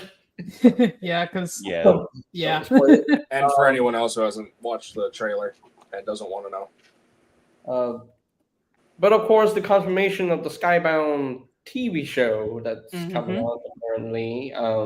Yeah. Again, I don't care about GI Joe. Never have. I never will. I'll say this: But the cartoon was definitely. if it turns out to be as good as Invincible, then there's definitely hope that the Transformers media will be brighter again. If they So- do what they did for Invincible, where it's almost beat for beat with the Because comic, it's I- going to be fantastic. If this upcoming TV show is getting if it gets good, if it's a good show to watch, if it's a good show, if it's done like Invincible, the animation itself, if the animation itself is done like Invincible, and the Transformers characters, if they can learn to cuss. It's not like they haven't done it in the live action movies. Bring back the creative ones that they had in Prime. Like if that show happens and the Transformers learn to cuss. Actually, they did it in the Prime Wars trilogy too. Yeah, and in a couple times. In Yeah, Megatron dropped. Oh, holy! There actually has been times, and even I don't remember what. Bring cussing. I'm with you, Primus. It would be so hilarious. It would be so funny. Sorry, But Primus, you were trying to- Yeah, but at the same time, let's face it. Don't we also want Transformers to feel like a mature tone? You don't Cussing's not necessarily gonna give us that. you don't necessarily need swearing to have it be mature. You need to set like the dark tones and like actually show the dark side of the war, which is the one thing I did appreciate about the Bay films, is it did show like how the war did affect Optimus mentally. Yeah, He just a lot got of, more and more psychopathic as the I movies will- went on. I will add. I will add. I can see, because being a big fan of the Skybound comics, I can absolutely see why they are making this a adult animated show, just like Invincible. I'm not going to spoil it because I know some of you guys haven't seen it, and I know Frankie. Yeah, I'm pretty sure I recommended you the comics and stuff, and was talking to you about this. But literally, what they show in the comics is definitely Invincible level type stuff. Like I said, I'm not going to spoil it, but there is one specific part, I think in the first volume of the series, where it's like, oh yeah, I can absolutely see why this is going to be Invincible level stuff. And I am, to be honest, whenever they do this adaptation, I'm just gonna blatantly say it. I am very, very I'm just gonna go ahead and talk about my thoughts about the future of Transformers media for a second. I'm gonna be honest. I am completely optimistic about everything about it. Because I am absolutely. I get you. I absolutely get you. I know why. But yeah, as the comics have been going out, I have been absolutely loving the heck of what they have been doing. And the moment that they have published each issue and everything. Yeah, okay, so I'm just gonna Oh get my boy. brain situated, but basically Oh man. I know what you're talking about, man. Don't remind us. Don't remind me. Don't remind me, man. But at least in Skybound, there's Oh, actually no! By all means, remind him. Remind him. I want to see what happens. Go ahead, remind him. no, I'm not we gonna at spoil least it. know in the Skybound comics there's actual stakes. So But yeah, I'm just gonna go ahead and like give mine and stuff. But yeah, as I was saying, I am very optimistic about Don't remind me. I'm very optimistic about the future of Transformers media, especially comic book wise, because as I mentioned, I'm a big fan of the comics, love what they've been doing, and honestly, like I said, these comics is what really got me back into Transformers as a whole. So they mean a lot to me, and I'm loving what they're doing so far. And with the future, like with the TV show that they're going to be doing, I am excited about that. I really, really am, especially with how good, they've been doing. And I do your guys' reasonings for, G.I. Joe and Transformers not mixing, I could find that completely valid. For me personally, it makes sense, especially after, like I said, reading these comics, but also too, it's kind of a ridiculous reason, but they're both, to me, they're both like made by Hasbro, so it makes sense why they would cross over in a way. And I remember after watching Rise of the Beast, I was like, okay, this is kind of odd of G.I. Joe being a Transformers, but the more I thought about it, the more I'm like, okay, this makes sense. And after reading the comics, it really got me optimistic of like, okay, I see where they're going with this. And especially in what they have recently revealed in, I believe it was G.I. Joe issue 20, I believe. I'm going to have to look back on it. Yeah, G.I. Joe issue 20. From what they're showing for their covers, I'm excited about this because I'm not going to blatantly say it because, like I said, spoilers, but what they're doing is very, very interesting. And what they have showed so far, I am very, very intrigued about it. And and like I said, with the whole TV show and stuff, I can see why they're going to do an adult animated show because of some of the contents that have been in the comics. But if they can make this brilliantly written for the TV show like what they did in the comics, oh my word, I am going to love, seeing this happen on, I was about to say the big screen, but like on our TVs and stuff. But yeah, Make a home theater to watch that. True, very, very true. But yeah, that's just my thoughts about it. Like I said, I'm a very optimistic person, which a lot of my takes are probably crazy.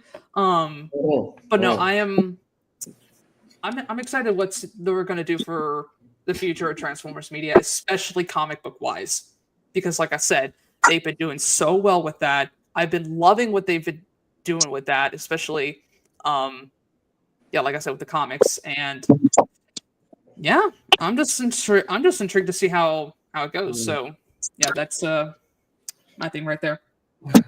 Man, if they adapt the Skybound comics anything close to what they do for Invincible, I can guarantee you it's going to be fantastic. Oh, absolutely. Oh, yeah. Like, absolutely. I read those comics front to back, and because we all know that Invincible did so well, it works very well. I And- also forgot the and- Invincible War was like one issue. And if also- they do this Invincible level of Transformers in the TV show, yeah, it's gonna be fantastic. Oh my god! Like, the only And thing I ever see people dog on for Invincible is the animation, which there are a couple of moments where it's a little iffy, but like for the most part, it's perfectly fine. I've seen far worse. And what makes the Invincible show really, really cool is that Peter Cullen himself is in it. And it's Yes. like, Exactly. Yes. Exactly. So that And I- practically already almost guarantees we're gonna get Peter Cullen in the Skybound show. Hope so. If not, bring back Gary Chalk, please. Yeah, Gary Chalk as a younger Optimus works pretty well too. mhm. Oh, yeah. Yeah, but this version is clearly not trying to be any other like a younger Prime. This is meant to be the War hardened. Optimus. Yeah, he's war hardened. He's seen thousands of years of combat. I think Gary Chalk could still pull it off. He could. He's pulled it off before. This is one area where I'm definitely going to say we maybe this one we're going to need Peter Cullen to step in. That's just me. If they for Megatron, they could go with Frank Welker and it would work pretty well, but Jason Marnocha could fit the role pretty good. I was He's just done- about to say, Jason has been he's killed it. really, really good as Megatron. these Or He also did voice, or no, I might be thinking of somebody else who played in Invincible. It was the guy who played War for Cybertron Megatron that played. that's in what Invincible. I was just Invincible. thinking. Yep. Yeah, I was just yeah. thinking he can they like if they can't get Frank, I think Fred would be really, really cool to get back because he did such a great job as Megatron. I mean, that dude's range is brilliant. Absolutely brilliant. Who? Sorry? Fred He- Tatasciore. He played Megatron in War 4 and Fall of Cybertron. right. He Yeah. played the angriest Megatron ever. Okay, well, if we're talking specifically Skybound Megatron, walk with me for a second. And we're going to go with Fred Tatasciore, however you say it. Tatasciore. Tatasciore, thank you. You're welcome. Do not have him be Fall of Cybertron Megatron. Don't do that. Have him bring the gravitas when he was the voice of Hades in Blood of Zeus. Oh. I'm not familiar with that. You might have to look up. Yeah, I'm not familiar with that. Y'all, it took me, like, when I heard Zeus speak, I'm like, he sounds so freaking familiar. I should know who this is, but I can't quite place it. It's driving me nuts. Oh, it's on Netflix. Actually, And then, I'm sorry. and then I finally looked it up and it read, it said Fred whatever the heck. Fred Tatasciore. Tadish. Tatasciore. But yeah, he would work too if he brings like that type of energy for that role. That if there's any evidence that I need to show he can more than play just angry Megs, his role as Zeus is the only argument I need. Because that version of Hades. His role as Hades in Blood of Zeus. Oh my god. Like, dude, it wasn't the fact that he was creepy. It was the fact that he sounded like a pained man where at every possible turn he was tested. He was belittled, berated, to the point where he is a calm storm. Where at any given moment, he can pop off. And when he does, it's nothing but disaster for everybody. The way he played Hades is why if we're gonna get him to be Megatron in the Skybound show, basically taking his Hades role and pumping it into this Megatron is exactly what we need. Mm-hmm. I was going to suggest as like a little animated callback. Could get Corey Burton too. Oh yeah, because We'll say no within seconds. if it's a adult oriented or like older audiences in mind, he might reprise the role. Yeah, probably. As long as they don't get Death the Kid to do Shockwave again. Honestly, I think we have a much higher chance of getting Corey Burton back as Shockwave Yeah, than we would getting him to come back and be Megatron. Because yeah, Yeah. Shockwave in the comics, I'm not going to lie, he is scary. Not appearance, his actions is what makes him scary. But he's so it's so brilliantly written of how he was done. It's Like- so good. Shockwave has always been a terrifying character, but like Skybound, they're like, hey, yeah, you were scared of him before. Here you go. Yep. I mean, in There Marvel you go. Comics, he straight up becomes the leader of the Decepticons for a while, and like he goes through some interesting means to do so. So it feels like they're kind of channeling that aspect of Shockwave, which I really appreciate. Mhm. So yeah, I think that is all about the topic for today. Yeah, lots to talk about, and we just have to pray that the media gets better. Oh, dude, I could talk about the want for a new Transformers game all day. Same. Yeah, because man, why Reactivate got canceled? It's just Man, I blame We still Hasbro have and Saber executives. Entertainment. Or Saber Interactive. We still have to see what they're going to do because that got announced or leaked in February this year. So the only good mobile Transformers game we got was Forge to Fight. That's it. Yeah, now it's on Netflix. Yeah, but they removed all the live action Transformers from that game. I'm like, I'm sorry. What? Forged to Fight. You could play it on Netflix. It's on because Netflix. Netflix is also a partial game streaming yeah, service basically too. you can download the Force to Fight game, but you have to use your Netflix profile to sign in. So. Yeah, that's how the servers are ran. They're ran through Netflix. yeah. That is so.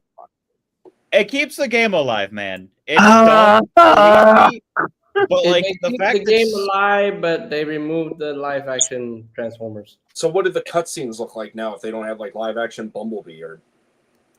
I don't know, man. I really don't know. I never. Because that game had a story mode. Those characters were part of it.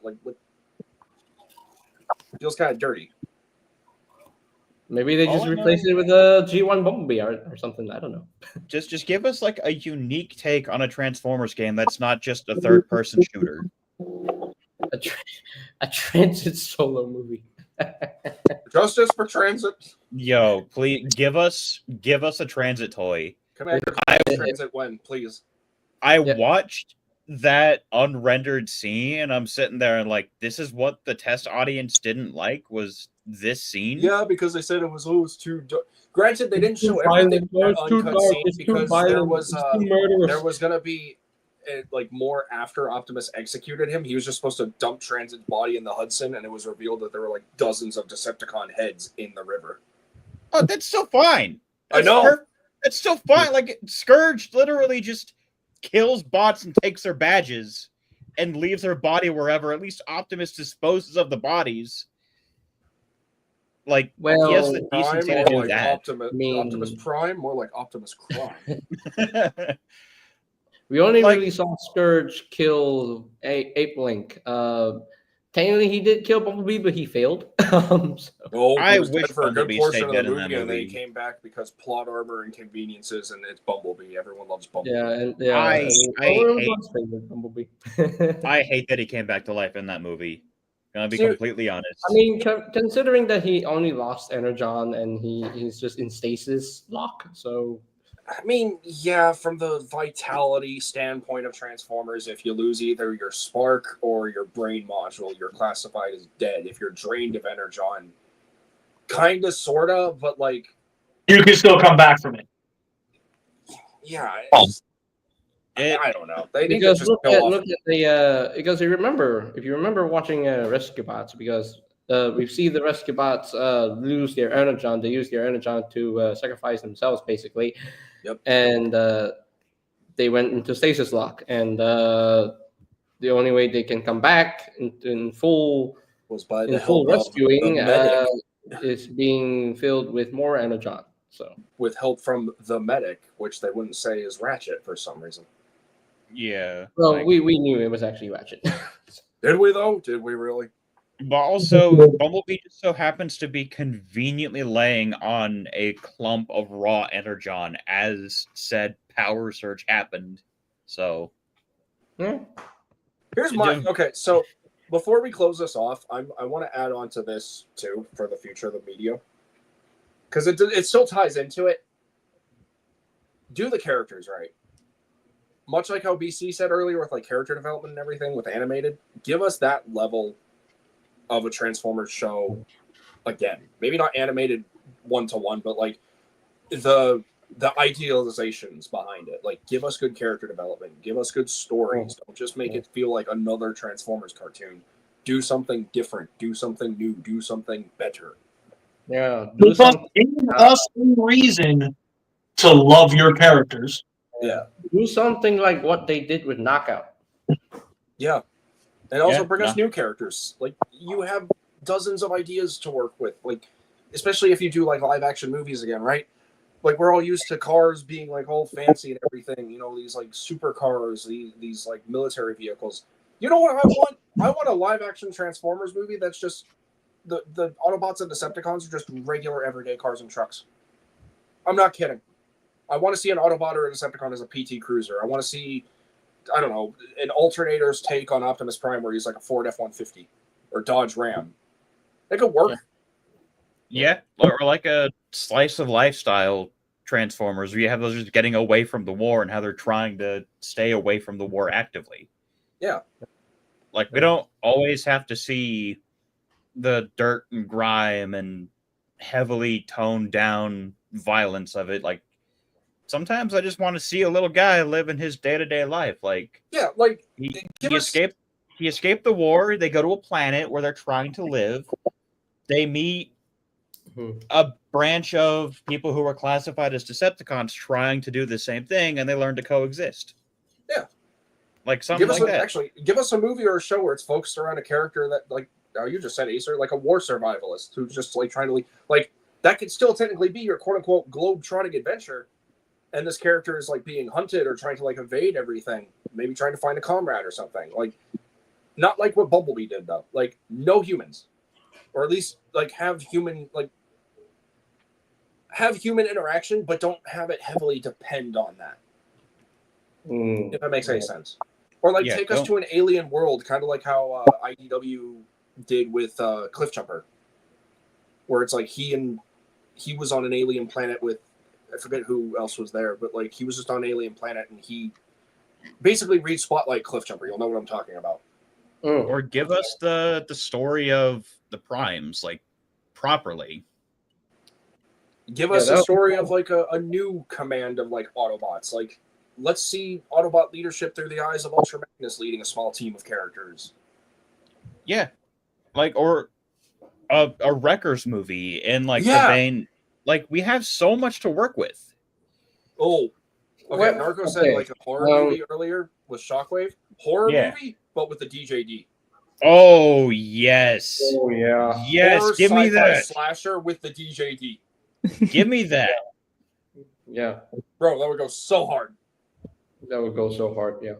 Also, I want to piggyback on what Nariko said about the bots lacking personalities. Not in Age of Extinction though, because the Autobots actually had some personalities. Yeah, that's like Power one of the Crosshairs and things. Drift, man. We saw them on screen, and I'm like, oh, y'all can have personalities, okay? Yeah, they don't have to be soulless husks. They could be characters that you can attach to. They actually had personalities in Age of Extinction. Oh, okay. Like, I love Ironhide's design, and I love his whole thing is like big guns, big cannon. Like, I like it, but wait, is that it? Like, yeah, that's like everything about. You're not going to tell me a backstory of why your face looks like that? Yeah, like you get the Hound, and he's just a tired old war veteran who's just like, I'm still down to kill stuff. Like, I'm fat. Yeah, but then we get the Hound, and he's just a big, fat, bubbly military dude who legit is just, as everybody else is like dying around him, he's the one twirling in the battlefield, having the blast, just the absolute time of his life. Bro, I'm fully convinced Hound was a wrecker. Dude, he had to have been. Because, like, just straight up, it didn't matter who the hell he was up against. He was just trying to like, all right, well, let's do this shit. Come get some, you little. I'm like a fat ballerina. He was literally about to get absolutely wrecked by Megatron and TLK, and as soon as he was hit, as soon as Max hit with the time gun, he spun around and went, "Sayonara, Buckethead!" Like, just, I love Hound in those two movies. He's bar none, one of the single best characters to come out of any universe of Transformers. I love Age of Extinction / TLK Hound. You're just it's weird coming out of me. TLK. Oh my I'm god! The sense of a live action movie character.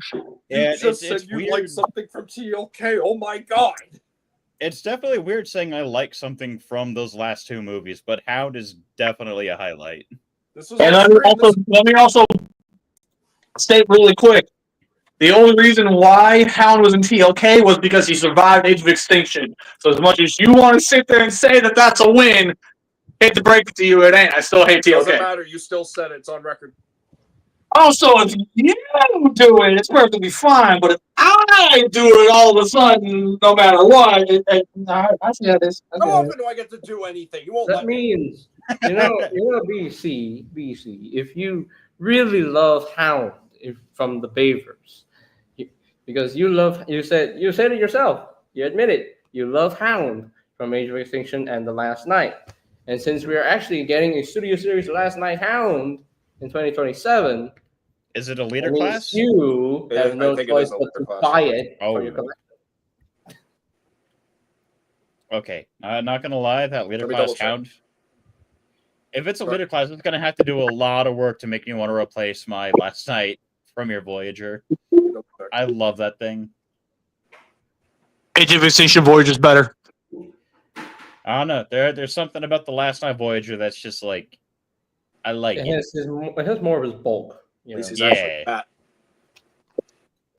At least he's actually fat. Yeah, I mean, leader he still looks like he TF5 went to Hound. the gym, but at least he's still fat. So Yeah, it's leader TOK Hound. Leader TF5. Okay. So He'll probably be very good. Like, as much as I hate spending a bunch of wait, it's a money on leader leaders, class? yeah, Hound is a leader.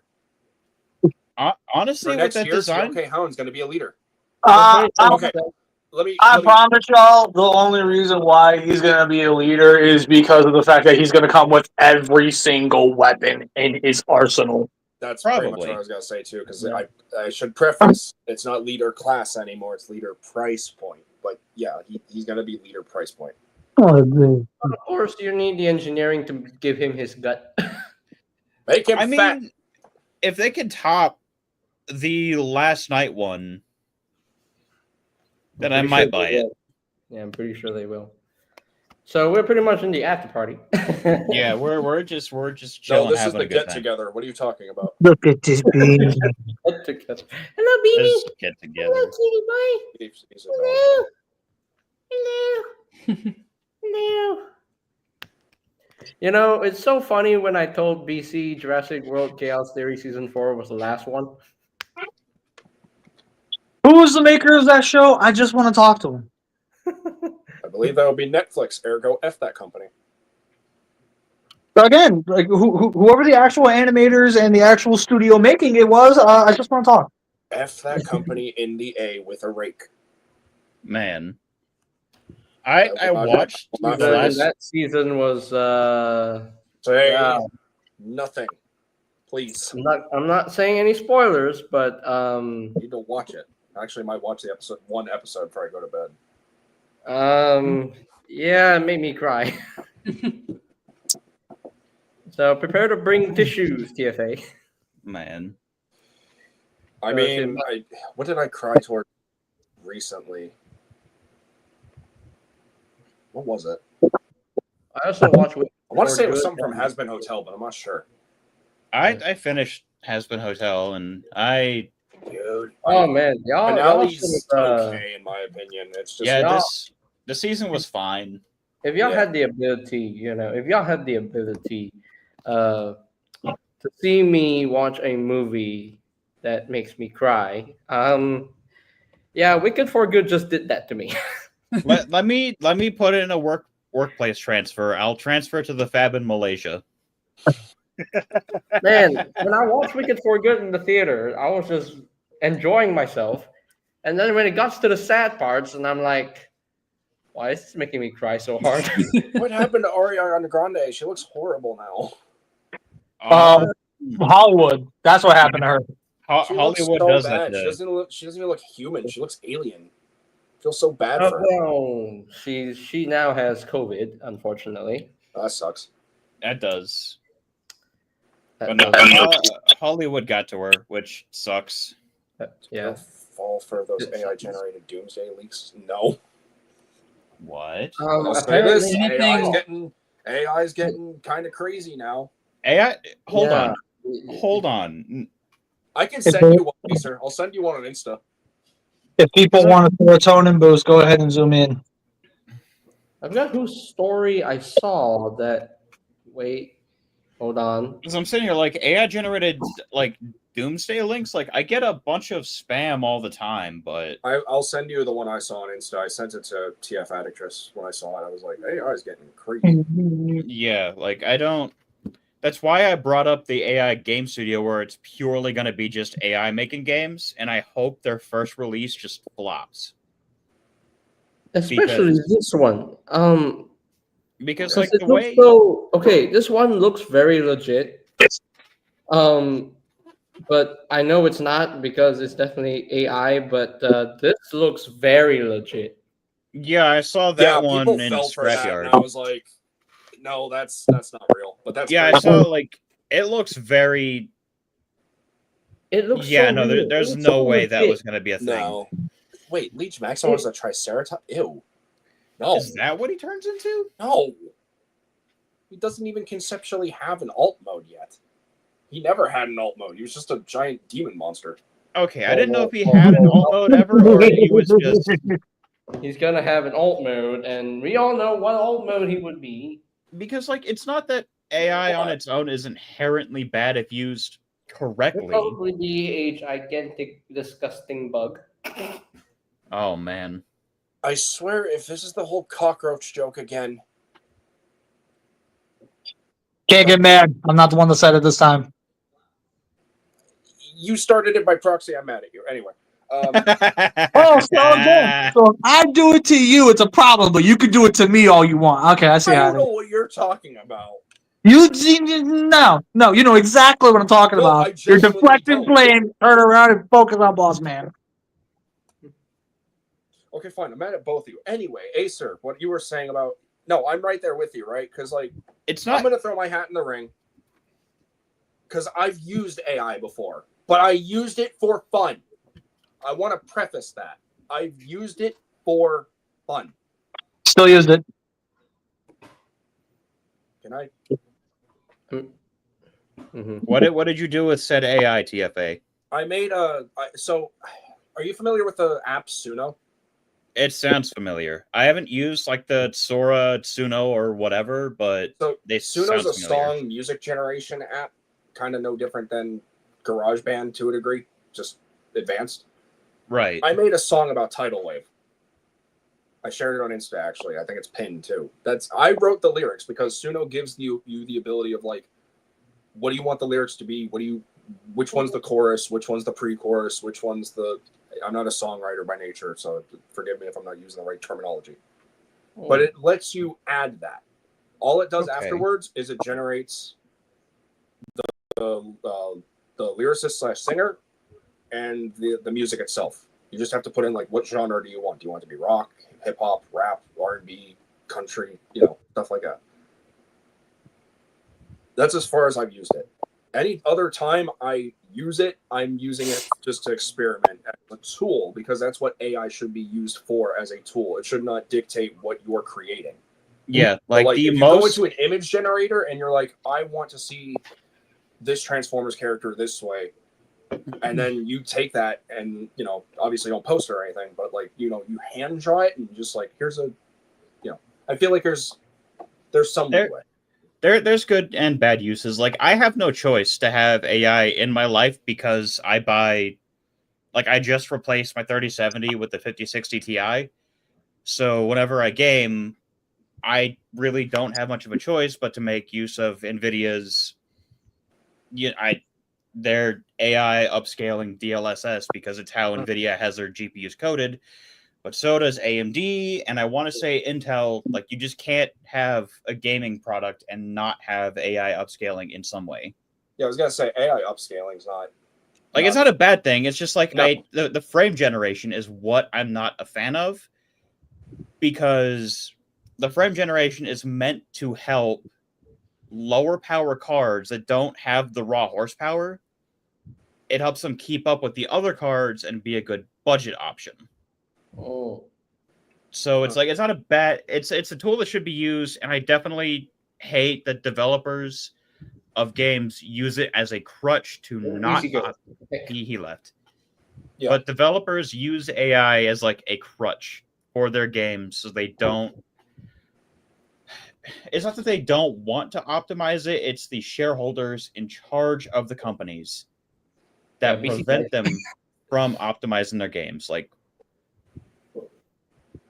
Because I went with you. Like upscaling, I don't see an issue with, but for upscaling people who are using it to solely make, or rather, for a better word, really generate content.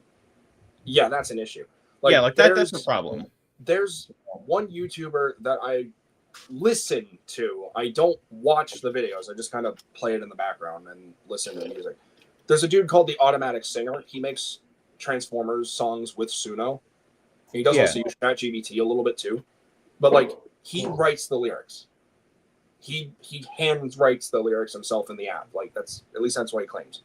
I believe him because I'm somewhat naive, but he just uses it to like he lets the AI like do like all the composition, the instrumentals, and all that. Because it's one of those. As much as it would be nice to, I really don't like AI content generation. And if it's just like a passion project that he has, it's fine. But then also kind of like the risk of going down the rabbit hole of just solely AI generated content is like what I'm not thrilled about. Yeah. Like I will stand here, I will stand on the soapbox, I will say it with my, my eternal breath for however long I live. I don't support AI art. I don't support anyone who uses AI that takes away from voice actors or artists or anyone's job or livelihood away from them. If you're using it for fun, I don't think people should be frowned upon for that. If they're using it to be like, so I generated, because I'm never going to say, I did say I made earlier, but that's because brain be braining. Right. I generated this thing. I did it solely for fun. I have no intention of making monetary value or anything from this. This is just something that I wanted to try. Because nowadays you can't, like I've seen, there are people on Instagram who did like AI image to video and immediately people getting bashed on like, oh, learn a skill, learn stop motion. It's like, well, like I follow, I think his name is user is like Novastorm. He takes his photography and plugs it into and he plugs it into a knock knock. So does my So does my buddy Switcraft. Yeah, it's like his own photo that he plugs into a program. Yeah, like and it's your image. What's the harm? Who the heck? He's not generating. What? I don't know who that is. I have no idea. I'm electing to ignore that comment. Yeah, but like, it's one of the few times where it's like, yeah, this is perfectly fine. Like he's doing it for fun. He clearly doesn't profit from it. Mm-hmm. But like even then, he's just plugging his own work into an AI program and says, "Hey, can you do this for me?" Because it's like I'll learn how to like do like stop motion or do this, and it's like like you could use that, get a general idea of the scene you want in your head, but you can't see it fully. And then you just use the program to like, okay, so this is actually what I want to do. Now I can learn how I can do this in stop motion somehow. Like there's no harm.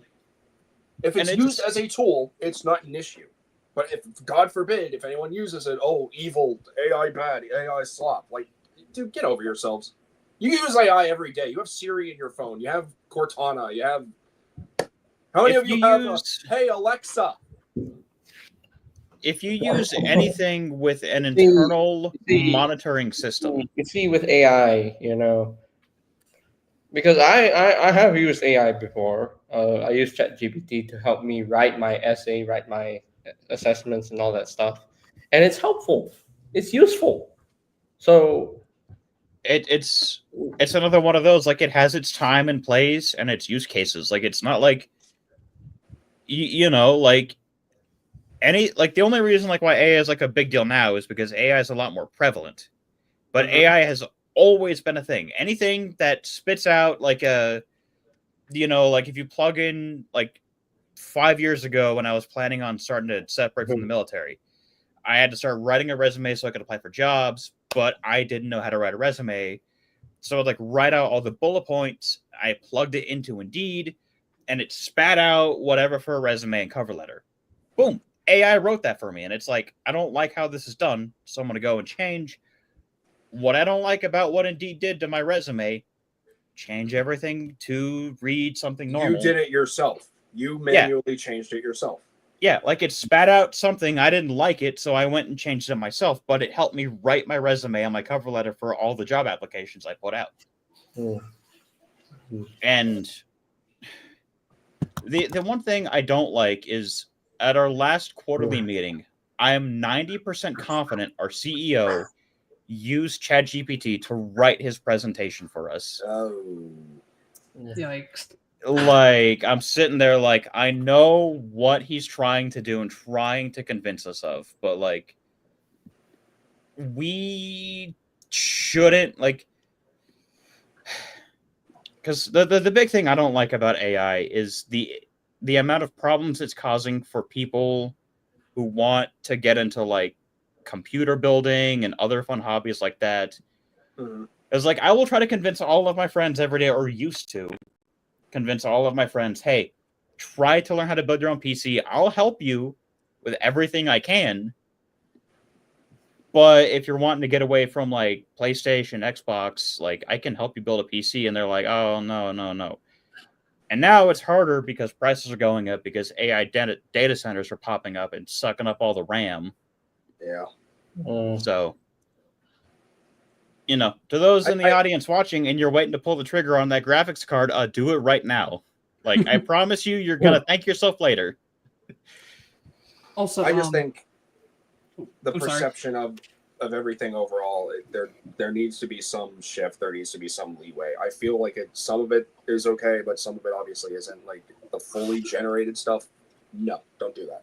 But Yeah. if you go on your computer or you're doing notes on your phone or tablet or something and you handwrite a song and you just throw it into a program, you know, because not everyone is musically talented and everyone can obviously be like, oh, you could just learn. It's like, BC's I back. will come out and fully say it. I don't have enough confidence in myself to learn something like an instrument. I don't think I would do good. I have tried. I tried it with keyboard. My mom used to teach me. I still can't play a keyboard properly to save my life. I can't even play a harmonica. I just mess around on a harmonica. Yeah. Oh, what were you saying, JS? Oh yeah, I was just about to say that I'm gonna have to head off because I got a very early morning shift tomorrow, aka 6:30 in the morning. So Oh, yeah, go to bed. yeah, Yeah. so- Go to bed. yeah. Yeah, go to bed. Go to But bed. I appreciate you guys having me on. Thank you so much, JJ, for the invite. Really Of appreciate it. course. I have to Was put your fun. logo on the thumbnail as well, so I need the logo. Yeah. Oh yeah, I could send that to you. Actually, I'll go ahead and do that right now. By the way. Yes, thank It you. was very fun, JS. Yes. It was good indeed, seeing you. indeed. Very fun to have you. Yes, yeah. Yeah. All Very right. fun to have you here. So. Yeah. All right. Y'all have a good one. You too. Yep. Peace. See ya. You too, Have a good day JS. at work tomorrow. Thank you. If I could find the exit button wherever that is. Should be the It's bottom circle middle. with the X in the middle. See you later. Oh, never mind. I see it. I have a new thing on my computer where I have dark mode on, so I don't know why it won't. I can't see it. That's weird. Anywho, y'all Oh, I have have one. dark mode on my browser, but StreamYard still insists upon blinding me. So I Yeah, will never true. have it. Yeah, I have dark mode on. I will never have anything on light mode or system mode. I'm like just dark. I just need dude, dark. one of my friends No, I has love dark everything mode. on light mode, and I look at them like, "Why are you a psychopath?" Why are you intentionally blinding yourself? Like, All right. Like, what are you, a masochist? All right. Bye, y'all. Y'all have a good one. yeah, Bye, see ya. JS. Okay. Yeah, have a good one, dark JS. mode is an option. I immediately use it. Yeah, like if it exists, like, yeah, give me that. I don't want to see white screen. So, The what big happened, chicken DC? What returns. happened earlier? Where do you go? DC, you left. I thought he got like he heard the AI conversation and Yeah, was that's kind of like, what I thought like- too. Like, he muted himself. Where'd he go? Big chicken. Ah! return- Oh, okay. Okay. I was talking to Rabuko. Oh. oh, Well, Well, we you're were supposed over to be here. talking to us. Yeah. What about Well, us, I'm man? currently taking him home. So Thought what we had. you guys should be talking to me. I thought what we had was special, man. Oh, but Ace Rabuko, what we have will always be special. What is this flying? Sorry. I've also been up since 4 in the morning. JJ, I can you attest can to leave that. me alone on that one. It was not me. That is my bad. I'm sorry. Oh man. Oh, I'll someone be dropping right back, F-bombs? guys. Okay, let's go. Give me. I'll be right back. No, Yeah, look, it's hentai prime.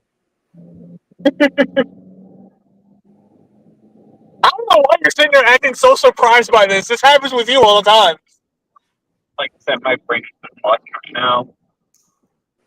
Like Weird Al Yankovic? Man, I love Quick Oh, Strike that, here. yeah, that's salvageable. Love this guy.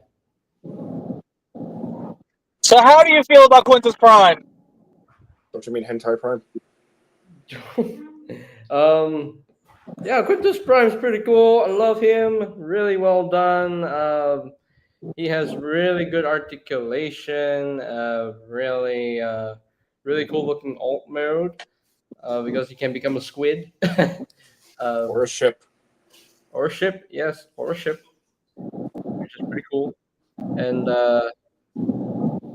this is what I want to see in Transformers in the future because the uniqueness of Quintus Prime, man, it's just so creative and No, this is a family-friendly channel. I love it. I absolutely love it. So yeah, Family-friendly.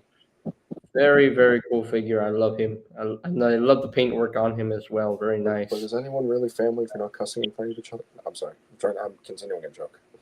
Anyway, but yeah, he's a fun toy, fun figure. I love him. So Well, of course he would be a fun toy. He's literally Hentai Prime. yeah. But yeah, he's great. He's really really cool. So many things got. Very glad to have the next member of the 13 Primes, and yeah, I just need Leash Maximo, Nexus Prime, and an Amalgamus Prime, and then I'm done. Unless Vector Prime is actually a new mold for each of the Primes. I really hope so. I don't want that rumor to be true, or it's just going to be the Cybertron one again. Because I really hope it's a new mold, because all the 13 Primes so far are new molds. And the Vector Prime is just shafted into a retool? Really? Wait, are we sure there's only 4? I thought there were 5. Wait. No, wait. No, yeah, right. Quintus, Leech Max. Yeah. Okay. I had to think. What? I had to think how many primes were actually left, because we got... Oh boy, this crap again. Solus, Prima, Megatronus on Wave 1. Wave 2 was Alchemist. Wave 3 was Onyx, Alpha Trion, and Micronus. So that's 7. Don't forget Star Optimus Prime. Quintus, Star Convoy. Literally the best Titan. About Tidal Wave, I'd like to have a word with you. Amalgamus. He's been trying to have a word with me. I keep sending him the voicemail.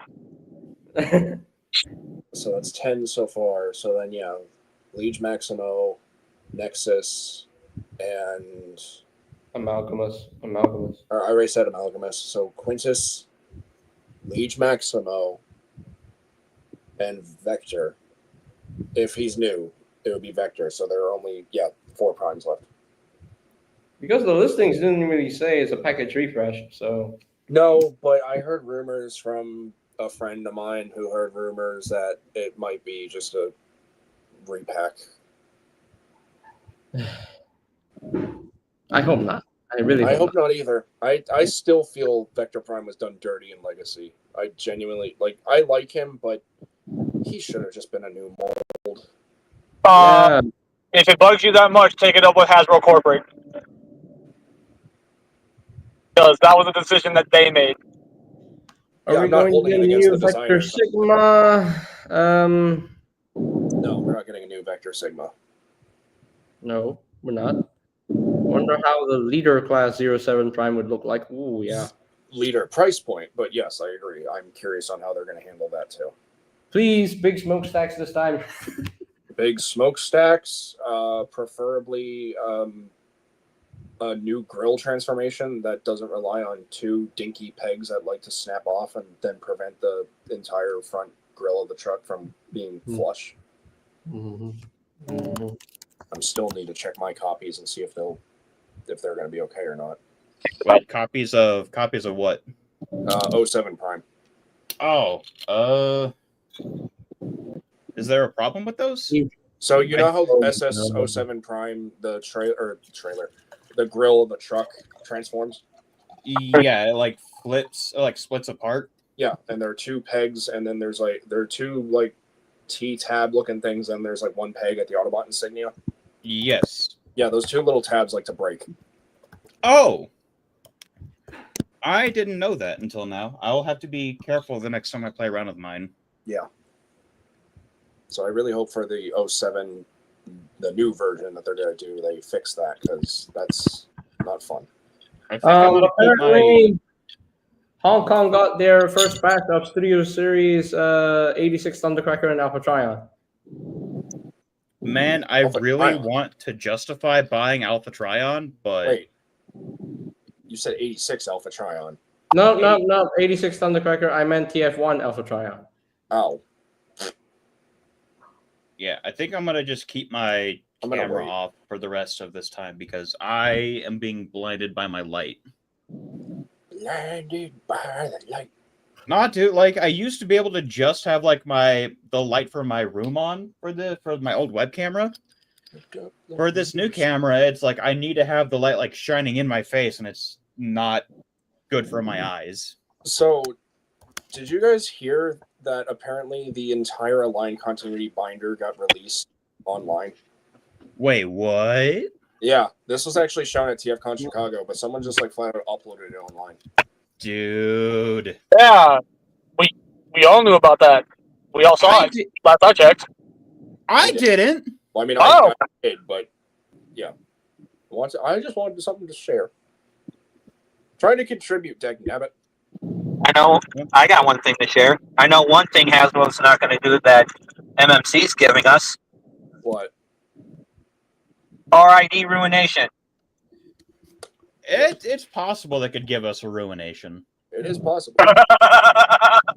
Eventually, but you know. It's regardless going to happen. It's going to happen regardless because we're getting Bruticus. So, And we are coming up on RID's 01's 25th anniversary this year? Next year? Yeah, something like that. Yeah. Yeah, and guess what they're going to do for it? Absolutely nothing. I only mention it because I just pre-ordered the last segment for the team myself. So The Mastermind one. Ocular Max. Yeah. Let me know how that is, Rob. oh, trust me, I'm loving it. It's basically the same as their Bruticus set because I had the Bruticus set, and if you like the idea of the all built-in combiner series they're doing, you're gonna freaking love this thing. And what's even better, just like the G2 set, comes with the upgrade kit already installed. Heck yeah. Might have to cop that. so we get in some new Studio Series reveals soon by Kara. Oh, we're not just getting new Studio Series reveals, dude. On December 5th, some pre-orders go up, and there's one that I'm eagerly awaiting. Armada Sideways. Man. So on December 5th, which is the release of Earthspark Season 4. We're also getting pre-orders for Commander Class Onslaught and Armada Age of the Primes Armada Sideways. Onslaught is an immediate.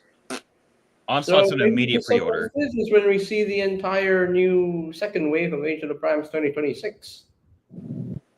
I guess maybe. I know because there's a convention going on in Brazil. That's when we're going to see Bruticus, which means we'll have our first look at Swindle finally. Yeah. Swindle was leaked like a long time ago. Let me double check the listings again because I need to see who was in Wave 2 or who we're expecting. Because I know we're getting Joyride at some point. Yeah, I'm excited for that. I shouldn't be excited. I don't really care about that character, but I'm like, ooh, I don't have this guy, so yeah, I'm excited. I don't know who Joyride is, but He's He is a G1 Power Master, so take a wild guess who's all in on him.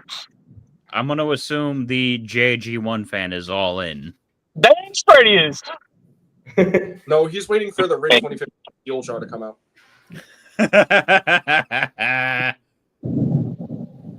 If we get a real 2015 Steeljaw well before we get any of the other Power Master characters, I'm going to have a word with Hasbro, because WTF. Okay, but like Okay, RID-15 Steeljaw was like a pretty good character design. was a pretty sweet character. I really Yeah. like. Great character design.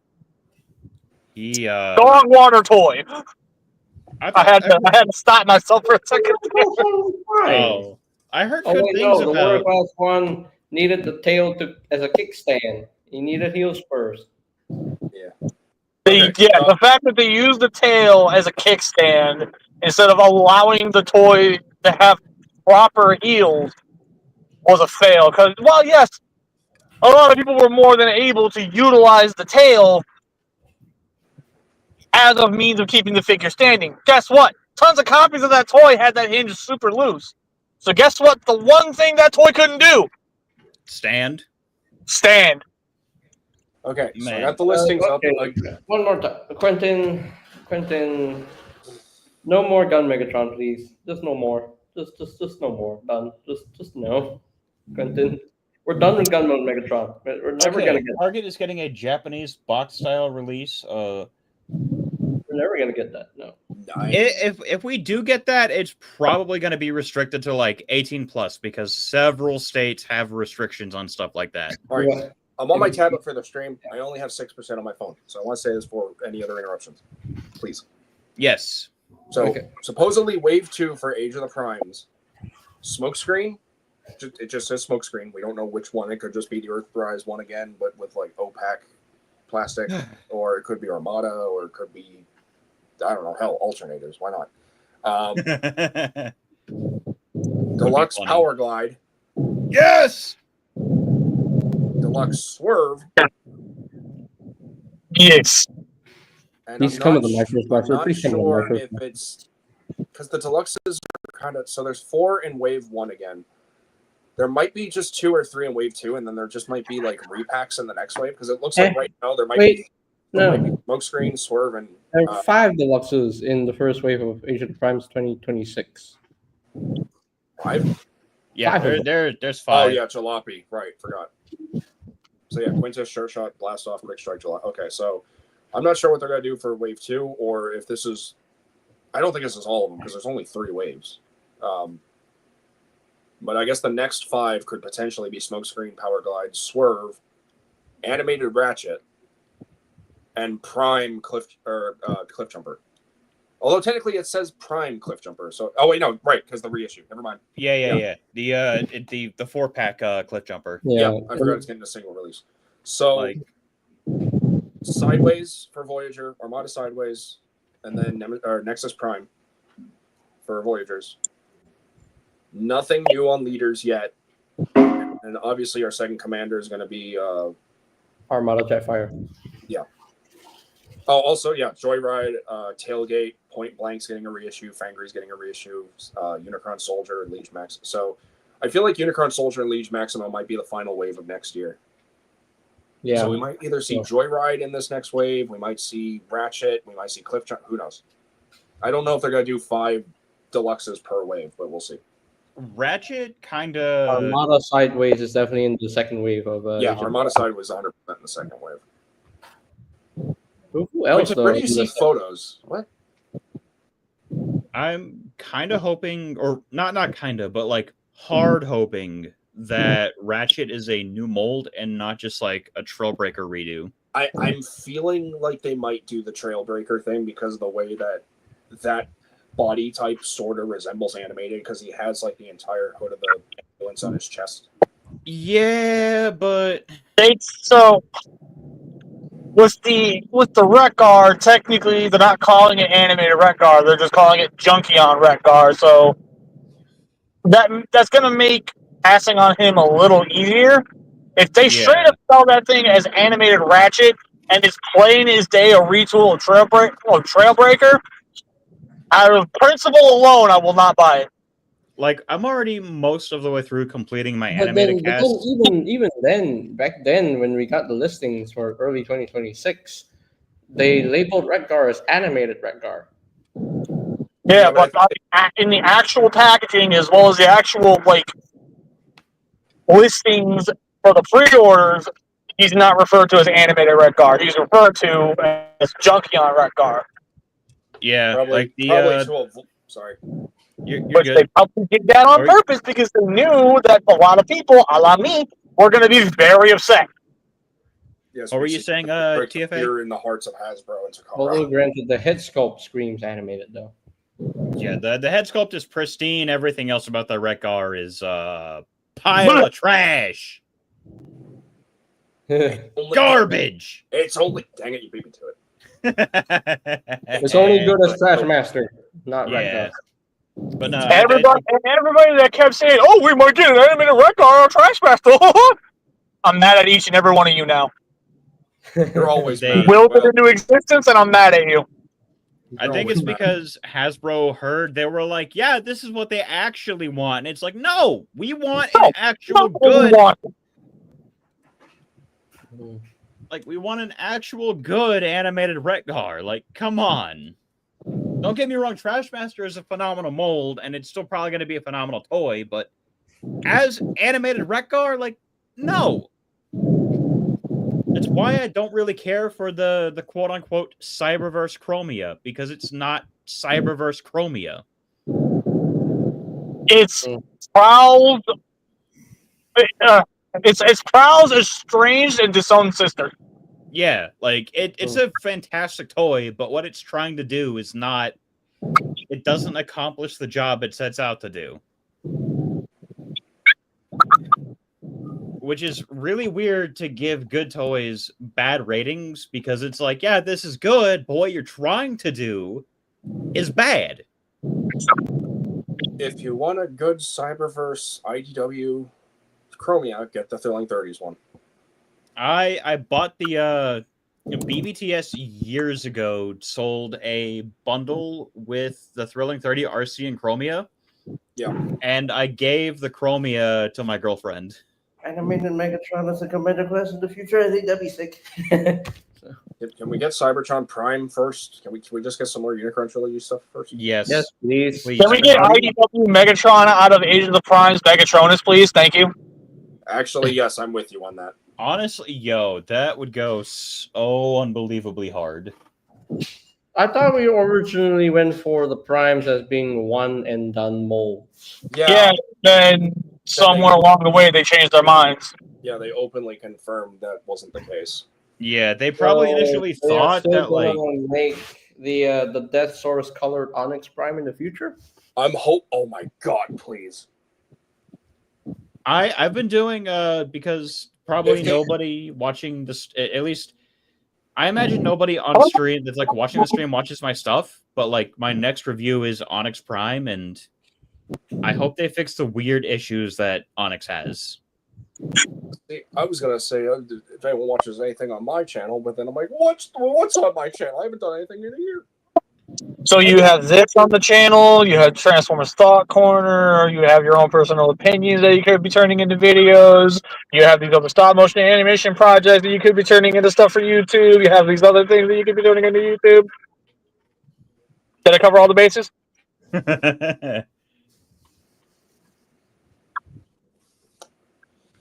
Quentin, you have a 24-pound turkey? Huh?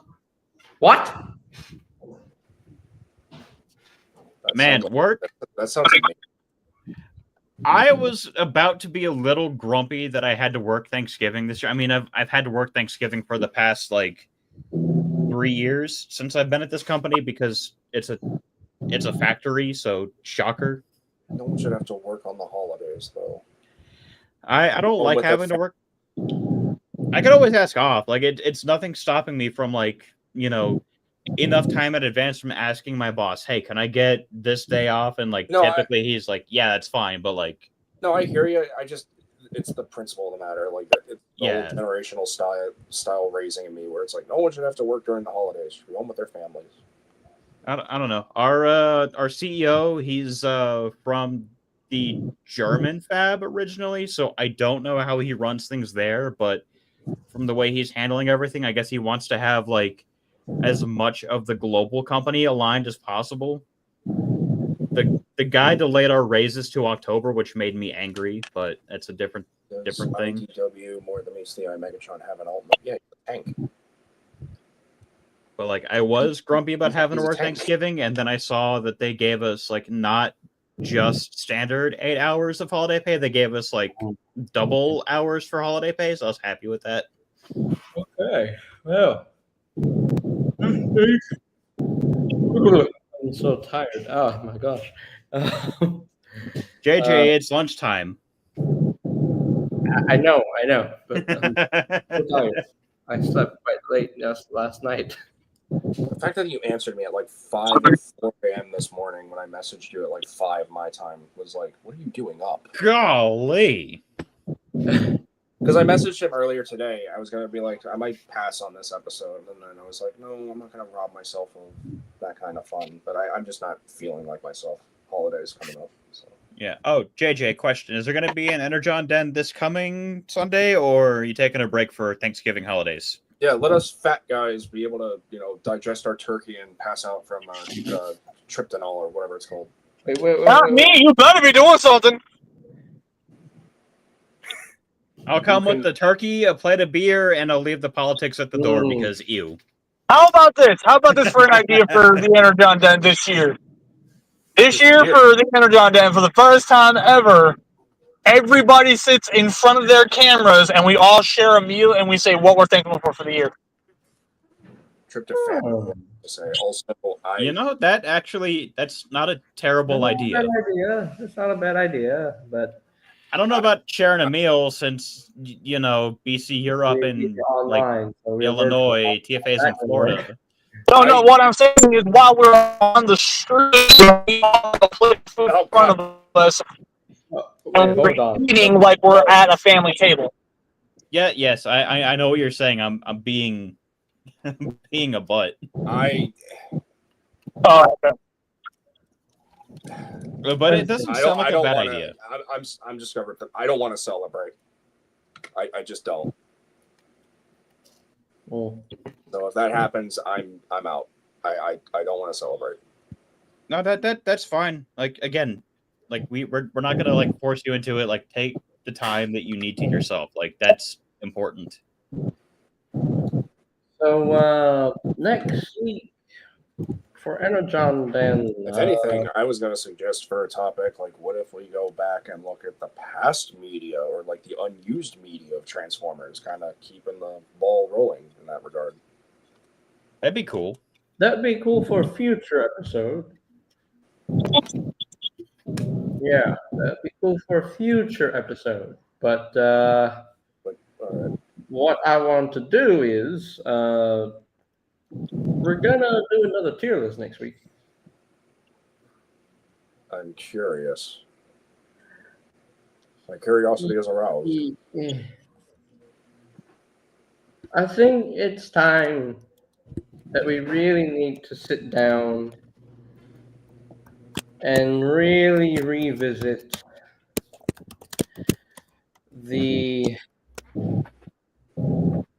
each portion of Transformers Cybertron. Don't make us do the entirety of Siege in one thing. We got to go through each wave since there was like 5.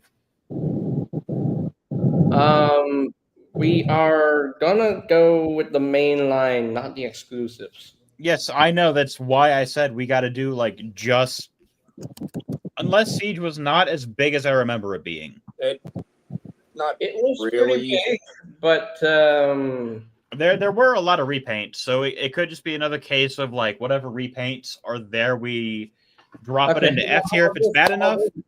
For this tier list, we are not touching the Micromasters and the Battlemasters. Oh, thank God! What? Oh, thank you. Because we are only gonna touch the Titan class, Commander class, Leader class, Forger class, Deluxe class. No Micromasters and Battlemasters, and no exclusives at all. Thank you, JJ. I appreciate you. Okay. That keeps it simple because I passed on half of the Battlemasters and half of the other whatevers. Selects exclusives, also no. Okay. That one I can understand and respect, but the Micromasters and Battlemasters? I can understand it. They were like basically just accessories for playsets. Yeah, I guess. Yeah. So are you going to be doing like other exclusives things that aren't strictly Gen Selects, Mm, like the Skywarp and G2 Sideswipe packs. multi-packs, no. Okay, that makes it way easier. Those However, were, those were Amazon. I will give one figure an exception. Who? Oh, Ratchet. He needs to be in the tier list. I can accept that. Yeah, that makes sense. Because he came out during a weird time where they were starting to do Walgreens exclusives, and then his availability was kind of limited. And wasn't he like one of like 3 Walgreens exclusives that we he was had a during that Walgreens. time? That's when they started doing Walgreens exclusives. It was weird. Incorrect. They did Walgreens exclusives the line prior. Oh yeah, right. What'd they do for? Oh No, wait, the little Cloudraker and yeah. I remember. They do lines prior. it wasn't Power of the Primes, but it was Titan's Return. I remember that. Yeah, it was Titan's Return. The one I was thinking of for Power of the Primes was what was it? Oh wait, no. The very first Walgreens exclusive was actually Titan's Return Brainstorm. Oh yeah, Oh crap, you're right. right. Yo, I was around in like the second half of Titan's Return, but I didn't know all of the exclusives. So That's actually really funny too, because I remember going on my bike and picking him up at the old place in the old neighborhood I used to live at. Like there was a Walgreens not even like 15 minutes away from me. I just went on my bike and I was like, "Do you guys have Brainstorm?" It's like, "Yeah, we have Brainstorm." It's like, "Okay, I'll be up there in 15 minutes." Yeah. I think it Then, was. and then the Power of the Primes Walgreens exclusive was Redgar. Oh my god! Oh yeah, that was. Probably our best one ever. Yeah, hands down, that was our best haul. Yo, Because of memory. Okay, so if my memory serves me right, me and Rabuko went hunting around about the time Brainstorm came out, and we both came home with a Brainstorm, and I ended up coming home with, I want to say, most of that current wave and 6-shot. Wow. We need a new 6-shot. we A do. Toy of the Squid from the '86 movie has been announced as getting made. Where Wow. are you hearing this? I want If you really feel like you need a new 6-shot, at this point, y'all, just get the MNC reformatted one and you will be happy. I'm just saying, I I still think they want could do Hasbro better. to do a brand new 6-shot mold. Yeah, I think they could do better now with like the modern engineering that they have now. Yeah, they figured out a lot more, but like, I'm gonna laugh. You know what? No, I'm gonna be nice. I'm not gonna put that energy out there. no, though, like I'm sitting here thinking, like, Walgreens a pharmacy store? Yes, Really? Walgreens is a pharmacy. yeah, here like in the US. predominantly it's a pharmacy store. Like, whenever It's a Titans Return, pharmacy store, and it can. But they have toy sections, like little sections for like assorted. That used to be a Walgreens. And then Yeah, they Rite moved. Aid, Rite Aid here in the States also used to sell toys too. They sold like some small grocery stuff. They sold candy. They sold medical stuff.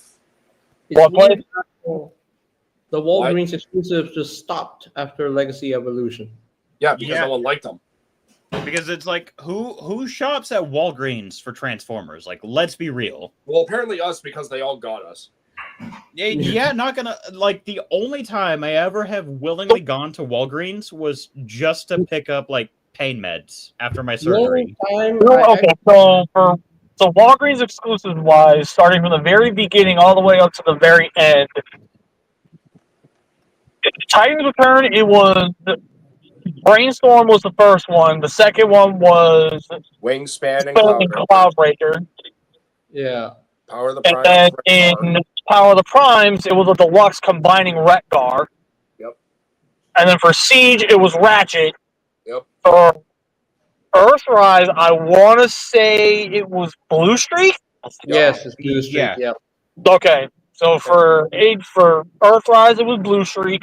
For Kingdom, it was Earth Mode Red Alert. Yep. Yes. For Legacy Year 1, it was Minerva. And Yep. for Legacy Evolution, it was Medics. Yep. Yes. Minerva was Stopped a after- and then they straight stopped up. after that. disappointing. I Minerva, like. Minerva not being a headmaster was just insulting. It's an IDW thing. She's not a headmaster in IDW. Yeah, it's more the reason why she wasn't. You're not a headmaster at IDW. Yeah, go cry in Like- the corner. Yeah, Legacy. Well, I just my TFA because you offended me. Dude, I remember like when I picked up Siege Ratchet, like I was still on like my knee scooter recovering from my surgery, and like I had to go to Walgreens, and I didn't want to bother any of my coworkers at the time. Like, hey, can y'all come pick me up and take me to a Walgreens to get my prescription? I was like, wait a minute, I live like 5 minutes from a Walgreens. Let me get my knee scooter and just cart myself down there. I picked up my meds, and while I was waiting, I was like just wandering the aisles, just like let's see if there's anything for like Transformers here. And I saw Ratchet, and I was really happy. I was like, this is the best thing that's ever happened today. TF Addict just had to get mine off of eBay at the time because my Walgreens just did not get them. It's same time next Monday, my Malaysia time. Treat it like a monster truck commercial. It's for the US. It's Sunday. So it's actually weekly every Sunday or Monday. So yeah, Sunday night for them and Monday morning for me. It's every Monday, Quentin. Every Monday morning or every Sunday night. That's when timey magical time zone bullcrap. Yeah, like we Get rid of time zones is stupid anyway. It's weird. Everyone should just be on. Everyone should just be on the same time. Yep. imagine. But yeah, to end it off, I'm really happy with Quintus and Quick Strike, especially Quick Strike because Why don't you? Quick Strike's first mainline toy in years. All right, that's it, JJ. I'm gonna be moving into your walls. He's in the walls. He's in the goddamn walls. You should. You should. You should. I'll be flying to Malaysia as soon as I get a passport. Check him out. I'll be flying to Malaysia as soon as I get a passport because I'm sick and tired of you getting crap before me.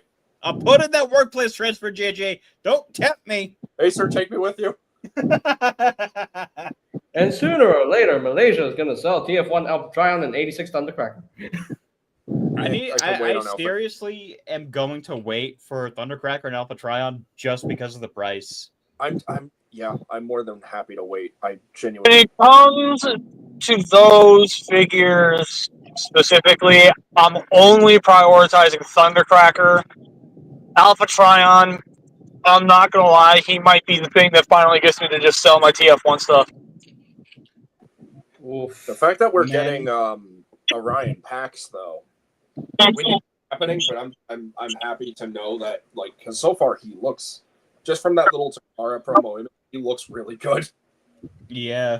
Yeah, and I love how JJ swore up and down that he's going to be skipping Devastation B because he was convinced it was an 86 retool, and I kept telling him, check the silhouette again, check the silhouette again, check the silhouette again, and as soon as he did, he realized it was a new mold, and he was like, Hey, I'll probably just have David hook me up with that Devastation B. I'm not wasting my money. Yeah. Devastation Bumblebee. Why, Hasbro? Why? I said I was done in mainline G1 Bumblebees. yeah, they clearly heard you and said, all right, we're calling your bluff. Yep, every single dude. I've done the same thing where it's like I'm done with Bumblebee, and then it's like, hey, have a new one. Like, you gotta be joking. Willingly passing. If I get it as a gift, fine. But I'm not buying him myself. No. Honestly, I genuinely feel like 86B is my threshold for how many times I'm willing to buy Bumblebee. I'm so just. Do we need another one? Like really? We don't. Does Devastation still need toys? Bumblebee? Does Devastation still need honestly? toys? No. Like if they're gonna do Devastation, what would have been the smart play is to do cell shaded versions of specific toys. Oh Yeah. wait, they did that for Target. Yeah, they did.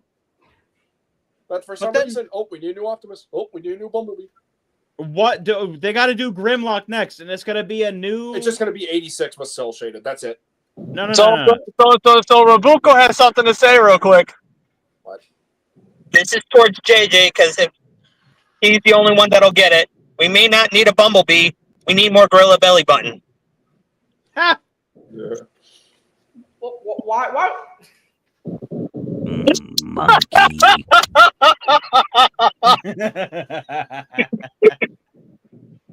He's How does just sitting there.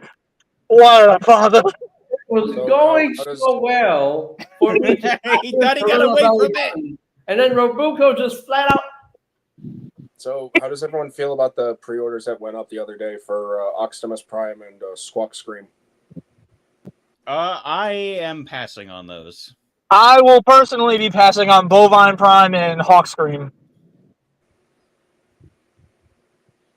And then also the G2 Swoop and Sludge. I kind of hate T fan page for this, but he pointed out Sludge looks like Armada Laserbeak. What? Look at G2 Sludge. No. Look at G2 Sludge's deco. I'm not kidding. And I'm just going to be 100% real with y'all. I am the most avid G2 Dinobots defender. I will be getting that 2-pack. I will love it to death. And if anybody tries to tell me that I wasted my money on a couple of really wild and very unnecessary and just outright gaudy repaints, you want to know something? You waste your money on way worse. Yeah, Don't judge my toy edits. You know, I definitely have wasted my money on worse, but I've learned my lesson. So But also, I'm not like attached to like the G2 color scheme, like wholly passing on the G2 Dinobots. And no, BC, I did not buy the Grimlock, so I don't have to complete a set. I hate finding out something is a set. No, see, you are thinking, I didn't buy it, so I'm safe. You're failing to realize my powers. No. Not this time. Not this time, buckaroo. You say that. You You have no power other than fear. Anyway, JJ, pin. See, no. Acer says that I'm not getting them this time. BC, you might want to look Consider your bluff called. Consider your bluff called. I will be very much looking forward to you saying, so I got a Grimlock sometime next week. Hey, BC, you might want to take a look at that comment. It looks really important.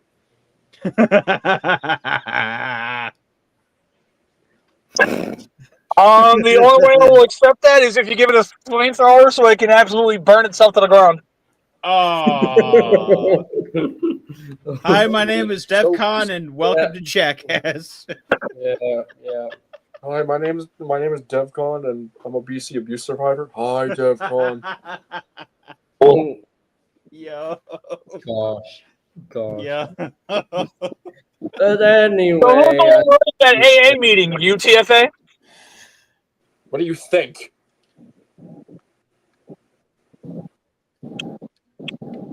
No. You want to know who the real one running it is? I mean, Rob. What? well, I didn't catch that. well, I think that is it for today's live stream. I think it was a really good episode. We got our thoughts out in terms of the future of Transformers media, and I think it was a pretty good discussion overall. And of course, the chat is always appreciated. Love seeing what you all think, and yeah, that is it for today's episode. And once again, I've been the JJ Prime Reviews. You've been the? When did you add the to your name? Is this an official announcement? He goes by the JJ Prime Reviews now? When was this? Yeah. Where was this change? He does that just like how you consistently insist on everybody to buy a tidal wave. Yeah. Yeah, that reminds me. Buy a tidal wave. I already got my own. Thank you. Yeah. You're Anyway. good. You're a good man. It's not the Titan. So yeah. Until next time on ENERGON, then we'll see you guys in the next episode. And I've been JJ Prime Reviews. I've been Discount BC on Discount Scrapyard, doing discount figure appreciation of the week, discount topics, discount everything else. I've been GBA the never not be GoBot buy. I've been GBA 1024 the buy a Challenger GoBot addict here on Discount Scrapyard. Admirer, GoBot admirer, get your own joke right. I'm tired. So am I. Tired of your crap. Oh. Everyone's tired I'm of your crap. Acer. I'm sorry, I was trying to catch my breath. I'm Acer. I'm sorry. I don't have my camera on, so you can't see me dying over here.